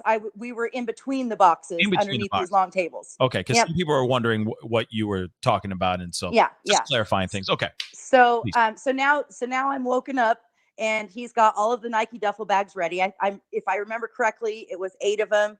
So and the great big huge ones, you know, and we had those in 2 pairs of isotoner gloves, and we were supposed to go around to, you know, all of these racks that we had put our clothes on and try to get as many of them as possible without setting off the motion sensors. And you know, and then we went and hit the shoe section to fill up the last couple bags, and they had ink. They had the ink things on everything. So he even just took one of those and just ripped that sucker right out of the wall. And we took that and put it in one of the bags. Wow. And then you just walked out with a whole bunch of loot. We ran out. The story gets a little bit better than that. So anyways, we almost got caught for the crime, but we didn't, and we lost some of the stuff. So these bags are pretty heavy. You know, I mean, we're talking huge Nike duffel bags. They are now completely fully loaded down. Yeah. You know, we go out the loading docks, which, man, we had to turn that thing probably like 10, 12 times before that sucker would finally unlock. And so we end up running out of there, and I couldn't run as fast as him. So I actually took a quick left, I think, and I threw mine against the building, in between the building and some bushes. And a couple of the bags, because I couldn't run completely loaded down. So I ended up catching back up with him, but then and so then we ended up running across the parking lot down to the river, and we sat at the river to watch, because we needed to see if security, you know, what was going to happen, because we set off every single alarm in the mall when we went out those loading docks. Like the entire mall completely lit up. There was security and police everywhere. So we just kind of sat there and quietly hung out for a while, waiting to see what's going to happen. After a couple hours, everything kind of died down, and he went back to go and retrieve those 2 bags. So when he went back to go and retrieve those bags, they were waiting for us. They weren't stupid. I'm sure by then they had video footage, and they knew that they're, you know, like they were waiting. So all of a sudden, here comes the police and everything again. And so he comes running through the parking lot, and he's like, jump in the river. So we both did. We jumped in the river, and he ended up in the river far, you know, a little bit farther than me. The cops, you know, they've now got their flashlights on me. I didn't get away as quick. And the cops are just like, hey, ma'am, you need to get out. And so that is the only time I've ever told somebody I was a runaway. Okay. So I ended up saying, the cops pulled me out, and like they're just like, "Oh, your bag," and I was like, "Oh, here, let me grab it." And as I'm telling them, I'm trying to grab it, I'm actually shoving it towards Jared as quickly as I can for it to actually float down the river, because otherwise I just got caught, right? Mm-hmm. So anyway, so I get out with nothing on me except for like a great big huge Raiders jacket. It still has the ink tag on it that I'm trying to totally hide from the police. So they wrap me in blankets. I tell them this great big huge story about how I ran away from my friend's house that I was staying with, and that they're probably just worried sick about me. And so they ended up taking me back to the trailer park over by Safeway. Oh, wow. So And you were how Jared old at ended that up, time? You were how old at that time? I was 15, Jared was 16. 15 years old. Wow. So Wow. so Please. then Jared ended up, I guess, over on the island. He ended up retrieving as many bags as he could. We ended up losing a few of them.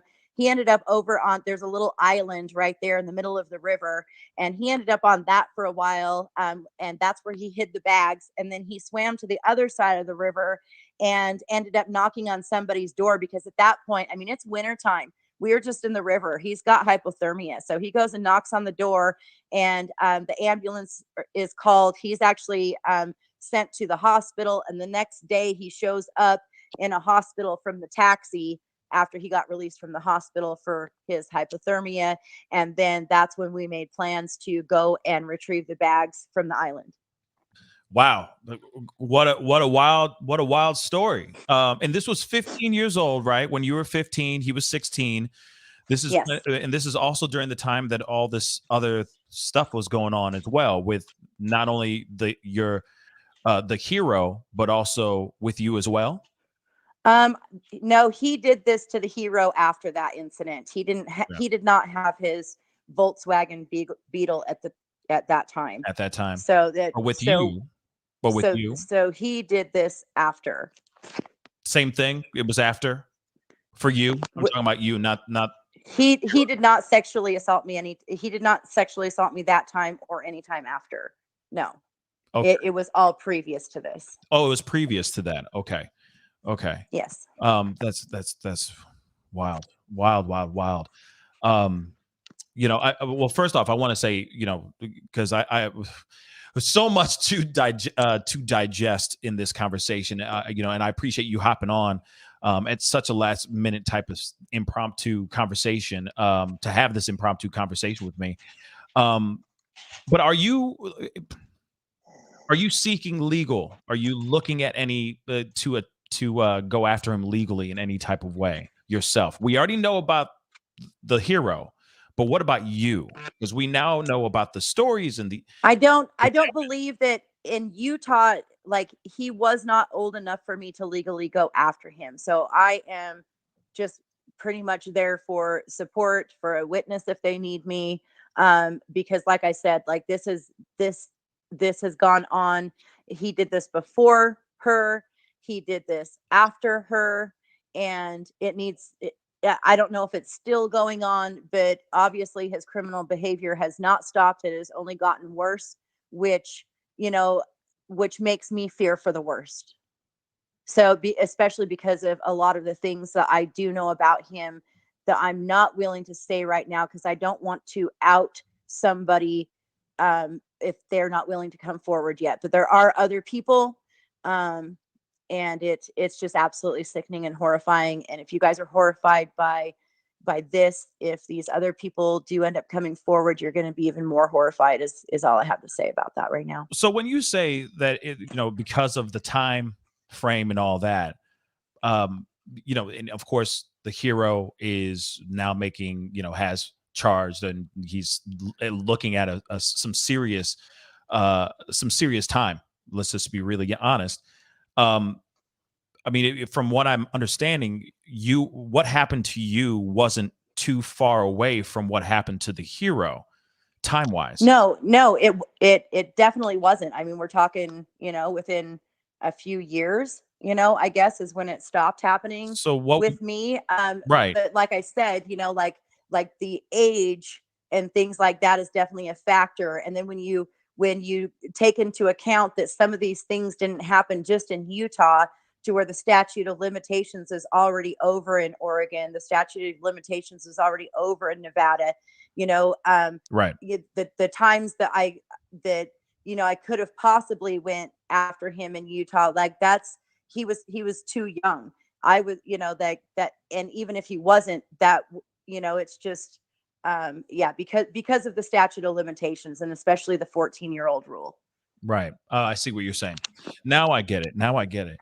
So is there anything that you could say to, I tried to say this earlier, but I'm going to say it again now, because I know you were in the middle of saying a lot and giving us a lot of information. But I wonder, is there anything that you can say to people who are in the middle of surviving right now, that just some gems? Because I know some people out here are listening that maybe just need a little bit of guidance, some inspiration. Right. As far as inspiration goes, all I can say is, right now we are up against a very horrible person. We who is, even, I mean, some people will call him famous, he's definitely been glorified and things like that. But is it worth not coming out and not fighting and not just keeping on with the battle? Like, maybe some people are already battling and they feel like giving up, but is it not worth it to protect others so that they don't go through that? There's a lot of innocent people out here in this world that could possibly be saved if more of us were to speak out, if more of us just stay strong, even if we don't feel strong. I don't feel strong right now. People say that I'm strong, but I honestly, I'm shaken. I'm in tears. I could barely sleep last night. I was having suicidal thoughts last night. However, I will fight because I do not want others that are innocent to have to face that. So if you're already facing that, just know that you're already facing that, but you could be saving the innocent lives of other people who don't need to go through this. And that right there to me is worth it. That right there. Absolutely. And I will say this to you too, because I know that you're in a very vulnerable place right now. There's a lot that you're going through right now. I'm sure there's a lot of flashbacks, old emotions that are coming back, old anxieties, etc. Oh yeah, Starting for to sure. Like I said, I thought I was over it. But yeah. then when somebody else comes out and says, "Hey, I've been like this. I haven't been over it. I'm still in counseling. I'm shaking in my boots. I can't let people think that he's a hero. Like I'm going to be drugged through the dirt emotionally again, and possibly for the next 30 years to make sure that somebody else doesn't." But I will say this. I wanted to say this really quick. You're not alone. As much as you feel that you may feel like you're alone right now, there's so many people that are in the chat right now, so many family members, so many people that are here that have been listening to you on all these channels. Real talk. And just so you know, as much as you feel anxious, just be rest assured that there is a group of people out here that got your back. And we do appreciate you being so brave, including the hero stepping forward, because it takes a lot of guts to. And we appreciate the support. And I know that the hero appreciates the support probably even more than I do, especially after being attacked online at the beginning of this year. It just, to see so much support, like I hardly ever see a negative comment about this, and it just, And there shouldn't be. It's absolutely amazing how much support there actually is at this point. Yeah. We didn't expect it. We actually expected the opposite, but we were willing to do it anyways. It just, I don't care what people think about me, Yeah. I am who I am. I've been through what I've been through, and that's not going to change. But what can change is more people coming forward, more people being strong, even if they don't feel strong, more people, coming out and just saying, look, this is what's happening. And I'm trying to protect more people. This needs to stop, and even if justice isn't served in the way that we feel like justice should be served, just people knowing about it, just people, grabbing their kids and being, hey, let's cross the street and go this way because there's that guy. that right there might have just saved somebody. Absolutely. Even if that person doesn't get justice and they are still walking down the streets, at least people know. At least people know to steer their loved ones the other direction. Absolutely. You also think the other thing I wanted to also say is that to me this sounds, and of course, I just from what you've been telling me and all that, it does sound like this is a generational thing where it sounds like this is something that it just has been passed on from generation to generation. And I hope that within your child and I'm hoping with the other family members that are survivors as well, they're breaking that cycle. Oh yeah, Stopping that absolutely. from passing on to their Absolutely. children. You know what I mean? Because from my understanding, I mean, if it is generational, are there other family members maybe being catching a charge here in the future? Right. I just I guess my question is: are other family members maybe seeing charges in the future? If charges can be pressed, like I Right. said, so far as we know, the state of Utah is the only one that's actually just lifted them. Right. So I mean, there, if people could go back and they could press charges on the states that they were in, I'm sure that they would at this point. Yeah. However, um, for a lot of us, it's just not possible because of a lot of the things happened in Utah or Ohio or different places like that, to where charges just simply can't be pressed. So and that's kind of what sucks. Yeah. And but we do at this point, we are starting to get the support of some family members. It's even though they're now starting to, like I said, they've had repressed memories that they are now finally remembering and putting together. And that the family didn't realize, I guess, how bad this was because they've all been hushed for so long that they weren't Yeah. able to talk about it. And now that it's being spoken about, there's a lot of people in a lot of emotional need at this point, within our family. So, and possibly not within our family, Yeah. over just this same person, or in other people in our family, because of other people in our family. I'm not the only one that was sexually assaulted by a sibling and then had the friends try to hold you down and do the same thing. Like one of my other family members wasn't so lucky to where her brother literally would stand there and watch as all of his friends took turns. It just that it's It's sickening. terrible. It's absolutely just sickening and horrifying. And the Mormon Church has actually now just made a public statement recently that they are now against sexual assault. Sexual assault and rape is one of the things that they will not tolerate any longer, and you no longer can go through the repentance process for it. Yeah. So I was actually kind of happy to hear about that. Yeah. And so I have that correct in my mind. The friends that only did this, the brother only did that, and or the brother's friends only did that with your friend, not with you, correct? No, I'm talking about an entirely different family Totally different member thing. from a different generation that happened with one of her siblings and his friends. Gotcha. Sorry, I just wanted to make sure that was abundantly clear. Yeah. To make it clean. Yeah, this is absolutely mind blowing and heartbreaking to hear. You know what I mean? And Chessica, again, I appreciate you coming on and talking with me about this, and just being so real and Hmm. candid. Because Right. I've always been real about it, and I've always been open with it. I just got done raising 4 kids that had to deal with a suicidal mother because of these things. And I have been open with them. And, like I know for a fact that none of my kids ever would do this. yeah.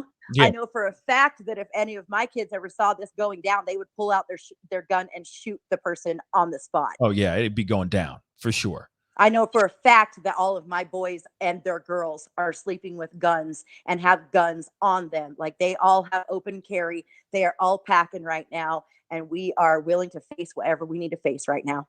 Right on, right on. Well, I want to say again, thank you so much for being here.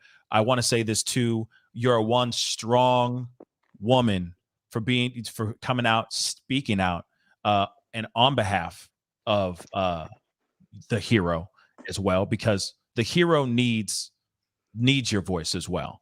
So by you Exactly. so by you coming out and speaking this way, I commend you for it, and I really do appreciate you coming on, talking with me about this. I mean, I wish you nothing but the best with everything that's going on with this, and hopefully more truths and more people, more survivors of this situation within this family and everything come out and speak more truth. So Chessica, again, thank you so very much for being on here. It was a true blessing. Seriously. Yep. And thank you for your support. Anytime. You'll always have it here. Real talk. All right. Thank you. Bye. Well, guys, hold on. Let me get this hung up. I want to say a big thank you to Chessica for being on. That was one hell of a conversation. Real talk, one hell of a conversation. There was a lot of things that I know, some of the questions and some of the conversations that have been on other channels. There was the same questions that were answered on other channels and other interviews as well. But I think we got a little bit more glimpse into some other things revolving around Jared and these allegations and the mall situation and all that. But before I continue, I'll be right back in 29 seconds. See you guys in a second. I wanted to create something that we could wear to start a very important conversation about mental health. And remind those that are lost in the dark that we're here to guide them towards the light. Suicide has taken so many of our loved ones, and it needs to stop. My hope is by wearing these t-shirts and hoodies, we can stop these tragedies and start some conversations. Remember, you are not alone. Yes, remember, you are not alone. I am still making custom tie-dye t-shirts and hoodies for the suicide awareness. And of course, we do also have t-shirts and hoodies for DV Awareness Month as well, or DV Awareness. By all means, go and check out pascalmerch.com. We have a big Black Friday sale going on starting today, going all the way through till Black Friday. And then there's going to be some other deals and cool things going on Black Friday and Cyber Monday. So please go check out those deals. 30% off of everything in store till Black Friday. Trust me, it's a deal of the century. So go check that out. But yeah, I have to say this. I mean, I really do appreciate her coming on, because I mean, there was so much that I was going to be showing you guys, other screenshots and all that stuff. But I feel like we kind of got all what we needed from that conversation with Chessica. And I want to say this too. Shout out to all the other channels that have been talking about this. I mean, everyone that has been putting their voices out here, letting them be heard. I have to say that really quick, because without all these channels that have talked about this, stepping forward and tapping in on this story, I don't think would be seeing the light of day. And there's a lot of survivors and a lot of people that are still surviving through their nightmares right now that may not find the courage to speak out, but maybe this story is that story that gets people to speak out. So I commend every single last one of y'all, everyone from Igdamel to Cinema Shogun, to Down the Rabbit Hole as well, the Plainest Jane, all of them, for bringing up this conversation and just being real, and some very candid, okay, in their opinions. But nonetheless, survivors need to know that it's okay to speak out, that it's not taboo, that they shouldn't fear for their lives, etc. That's not how it should be. It should never be that way, guys. Never. I got a couple super chats, so I want to grab those really, really quick. I see a couple people who joined the membership too, so I do appreciate that. So let me get those really, really quick. That was one hell of a conversation. And hopefully that shed a little bit of light for you guys, or a little bit more light in her family, the household, etc. It is very devastating to think that this is a generational thing that it to me, it sounds like it's been passed on from generation to generation. And of course, I didn't get to read the emails and all that, but even in the emails alone, if they're really written by this man, those emails alone make it sound like it was part of the norm, that it was just normal. This was just how it's supposed to be. This is just how the family went on and did things in a way, that it was a generational thing. And we talked about this before in another show. We talked about it, but it had to do with substance abuse, etc. But it's also the same thing when it comes to DV, SA, child M. Those things can be passed on generationally. And if you are in a situation of that and you are surviving right now, or are a survivor, have found refuge, have children of your own and all that, that is your opportunity. That is the time for you to break that cycle, to break the rhythm. Teach your children different. But let me grab this really quick. Nicole McMillan, thank you so much for the 40. Thank you so much. Thanks, Pascal. She needs to be heard. Wow, what a strong, amazing woman. I agree. An inspiration to us all. Thanks for allowing this safe space for Chessica. Yeah, I really do appreciate her coming on and just giving us, telling us telling us the truth, telling us what's going on. Because it's some scary stuff, y'all. Again, I'm going to keep saying it. Those of y'all who are surviving through things right now, currently, I mean, first off, the ones that are survivors that have found refuge, I commend you. For those of y'all who have spoken up, I commend you as well. And you always have a place right here on the Pascal Show. You always have a safe space right here on the Pascal Show, just like what Nicole said. We're here for you, and we're here to listen, because that's all we need to do as family members. Sit back and listen. But I got a couple more super chats real quick. Real quick. Like I said, so much to digest. And I hope you guys replay this. Listen to it again. Share this video, please. Because and share the other interviews too. Let me say that too, because I ain't a selfish mother lover. Okay. Because there's little gems in every single one of these conversations. Real talk. Janice, thank you so much. Janice, Inspirational Leadership. Thank you so much for becoming a member. Welcome to the family. Welcome. Thank you so much for your support. Welcome to the show and the family membership and the roller coaster ride. The Glarer, thank you so much for the 5, for giving victims a voice. I appreciate you, the Glarer. Thank you so much for the support. Hold on one second. I'm continuing on. Albus, thank you so much for the 500. I appreciate it. Thank you so much. Great job, Pascal. And then, of course, hashtag We Stand with Chessica. Thanks for covering this. Absolutely. I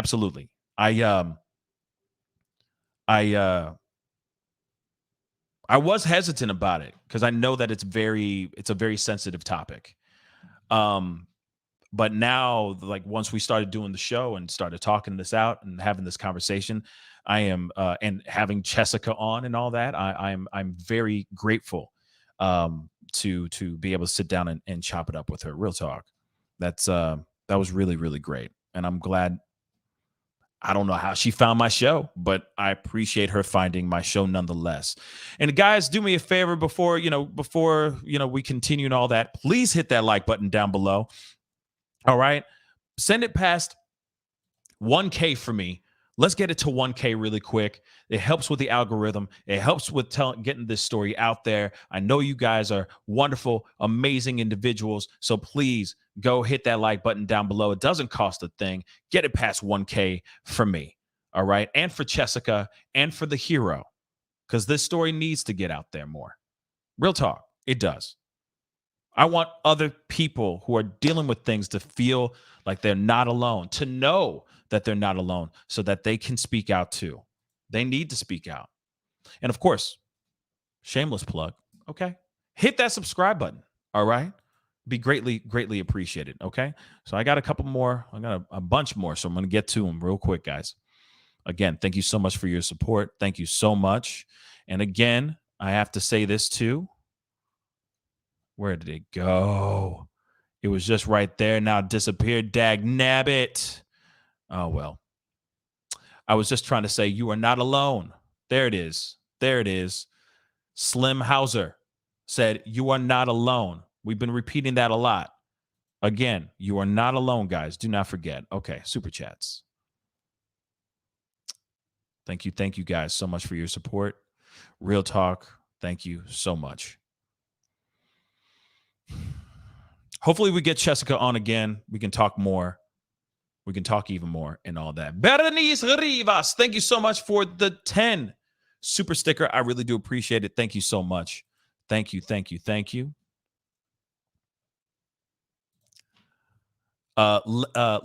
Lex Lux, Glarer, Ignomel, down the rabbit hole. The Glarer, I guess, maybe was covering it as well. I'm sorry. That name is new to me. Okay. But I appreciate you giving them a shout out as well. Again, like I said, people have been talking about this, and because it needs to be out there. More than just exposing something salacious, bringing light to a conversation that needs to be had, and bringing strength to those that are not being heard. Period.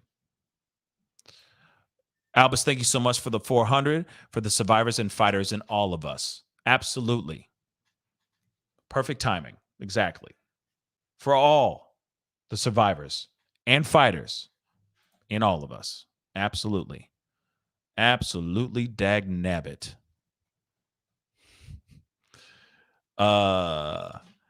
Kick your ass.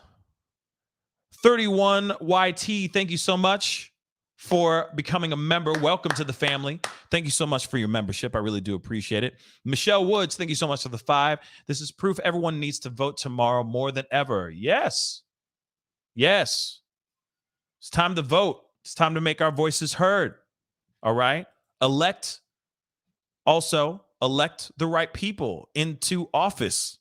Okay. Because they're the ones who are changing things and rocking the boat and all that stuff. And I think there's a member comment here. Let me get that. There we go. Debbie just said, thank you so much for the membership for the past 10 months. Thank you so much. Mel's in your chat. Bring him on. I mean, he's always welcome. If he's around, sure. But I am going to be wrapping up fairly soon. But I will say, and I've said it a million times, huge shout out to him, because without him breaking that story and putting the information out there, I don't think a lot of us would have been talking about it. Maybe we would have. I don't know. But I know he was one of the first people to put the story out there and let us know what was going on.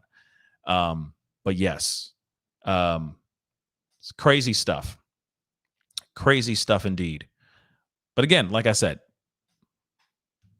you've heard it from one of the women, okay, one of the survivors, and it does sound like there's a lot going on here than just what we're seeing, than what meets the eye here. And it's devastating. It's devastating news, Nicole, oh my gosh. Thank you so much for gifting 10 memberships. I really do appreciate it. Thank you so much. Welcome. Let's see. Where are they? King Bob, Wintermute, or Gmail account, but I know who you is. Wendy Nuxon, Malaya. Hey, what's up, Malaya from Down Under? And Lacey Mason and Sushi Jezebel. I appreciate all y'all for being here. Thank you so very, very much. Thank you, y'all. Thank you. All right. But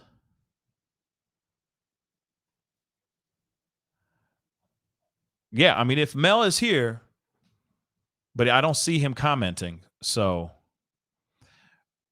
I don't know if he is going to hop on.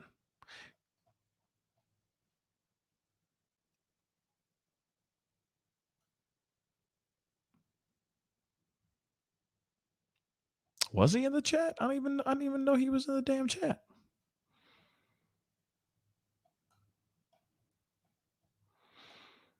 Oh well. Oh, there it is.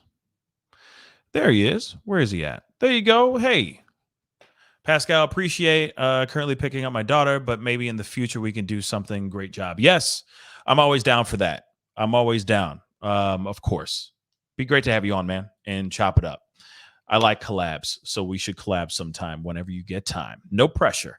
But, guys, that is the show. I appreciate all y'all for being here, having the conversation, a much-needed conversation, okay? This was most definitely a much-needed conversation, and I appreciate every single last one of y'all for being here with me, sharing the time with me, rocking with me, and having that impromptu conversation.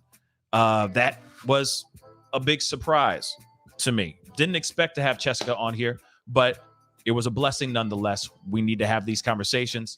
We need to hear what's really going down here, and it's heartbreaking, y'all. It's heartbreaking, all of this.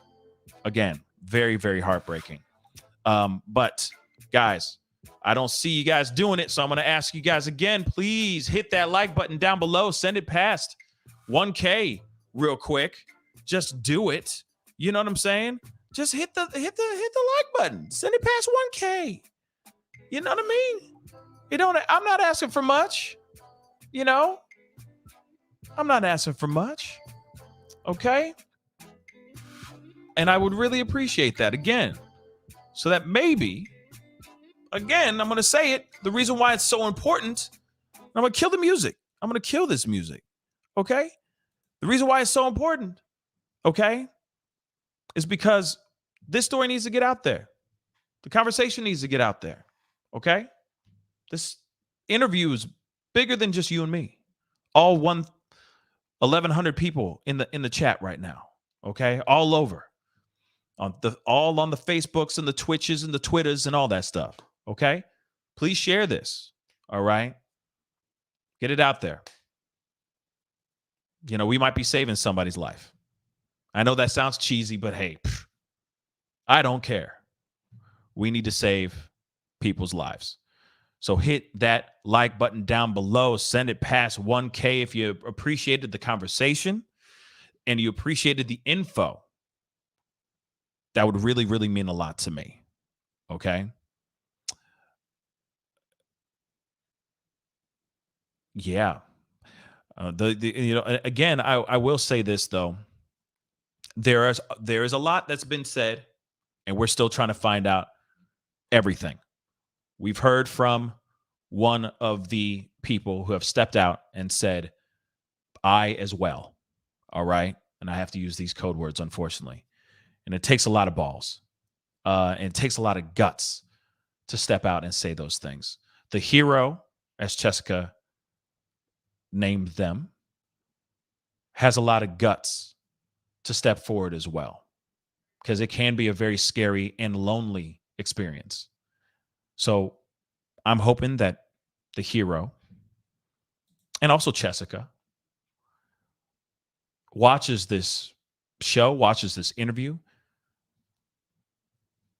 and just knows that they have a place, a sanctuary where they can be safe without feeling attacked, ridiculed, ostracized. I mean, it does break my heart. I have to say this because now I have all this kind of ruminating in my brain. It does break my heart that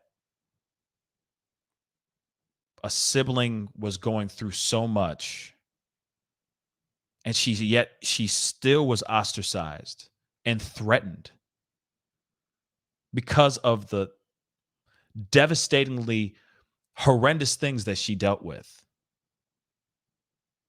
And what's even sad about that is that it didn't stop after that. Repeated essays from other disgusting monsters of human beings had the audacity to do those same things, if not worse, to Chessica. And I want to say this too, like, and what's so sad about it with what I'm about to say is that it's a common story.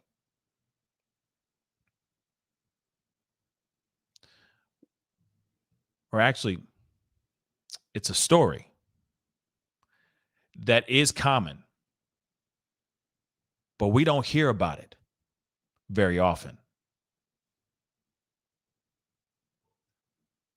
because of how much ridicule and hate and threats that survivor is or could receive if they spoke out. I mean, think about that. Seriously, really think about that. That is a scary thought. That is a common tale, but it isn't commonly spoken about. That's why it's a common tale. Do you see what I'm saying? So I ask every single person out here to help break the cycle. We all have a responsibility here. We all do. We all do. And I hope you guys look at that, let that digest, get it all the way down to the plums, okay? Let it soak all the way down there and do something positive. By being a light for somebody, by being that speaker box, that soapbox, whatever you want to be that for that person. Don't make them hide. Help them get out so we can save more people.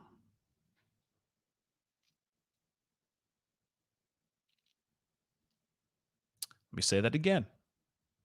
One more time before I go. This is a common tale that isn't spoken very often. That isn't spoken. That isn't commonly spoken. All right? It's not. And if we were to speak out more, maybe those things would stop. So if you know somebody or whatever, or if you are somebody that is a survivor and you feel like you're alone, you're not. You got to talk to somebody. You got to tell somebody. And if that person ain't listening to you, you tell somebody else. And if that person ain't listening to you, you tell somebody else. You keep talking until people start to listen. I appreciate all y'all for being here. All right?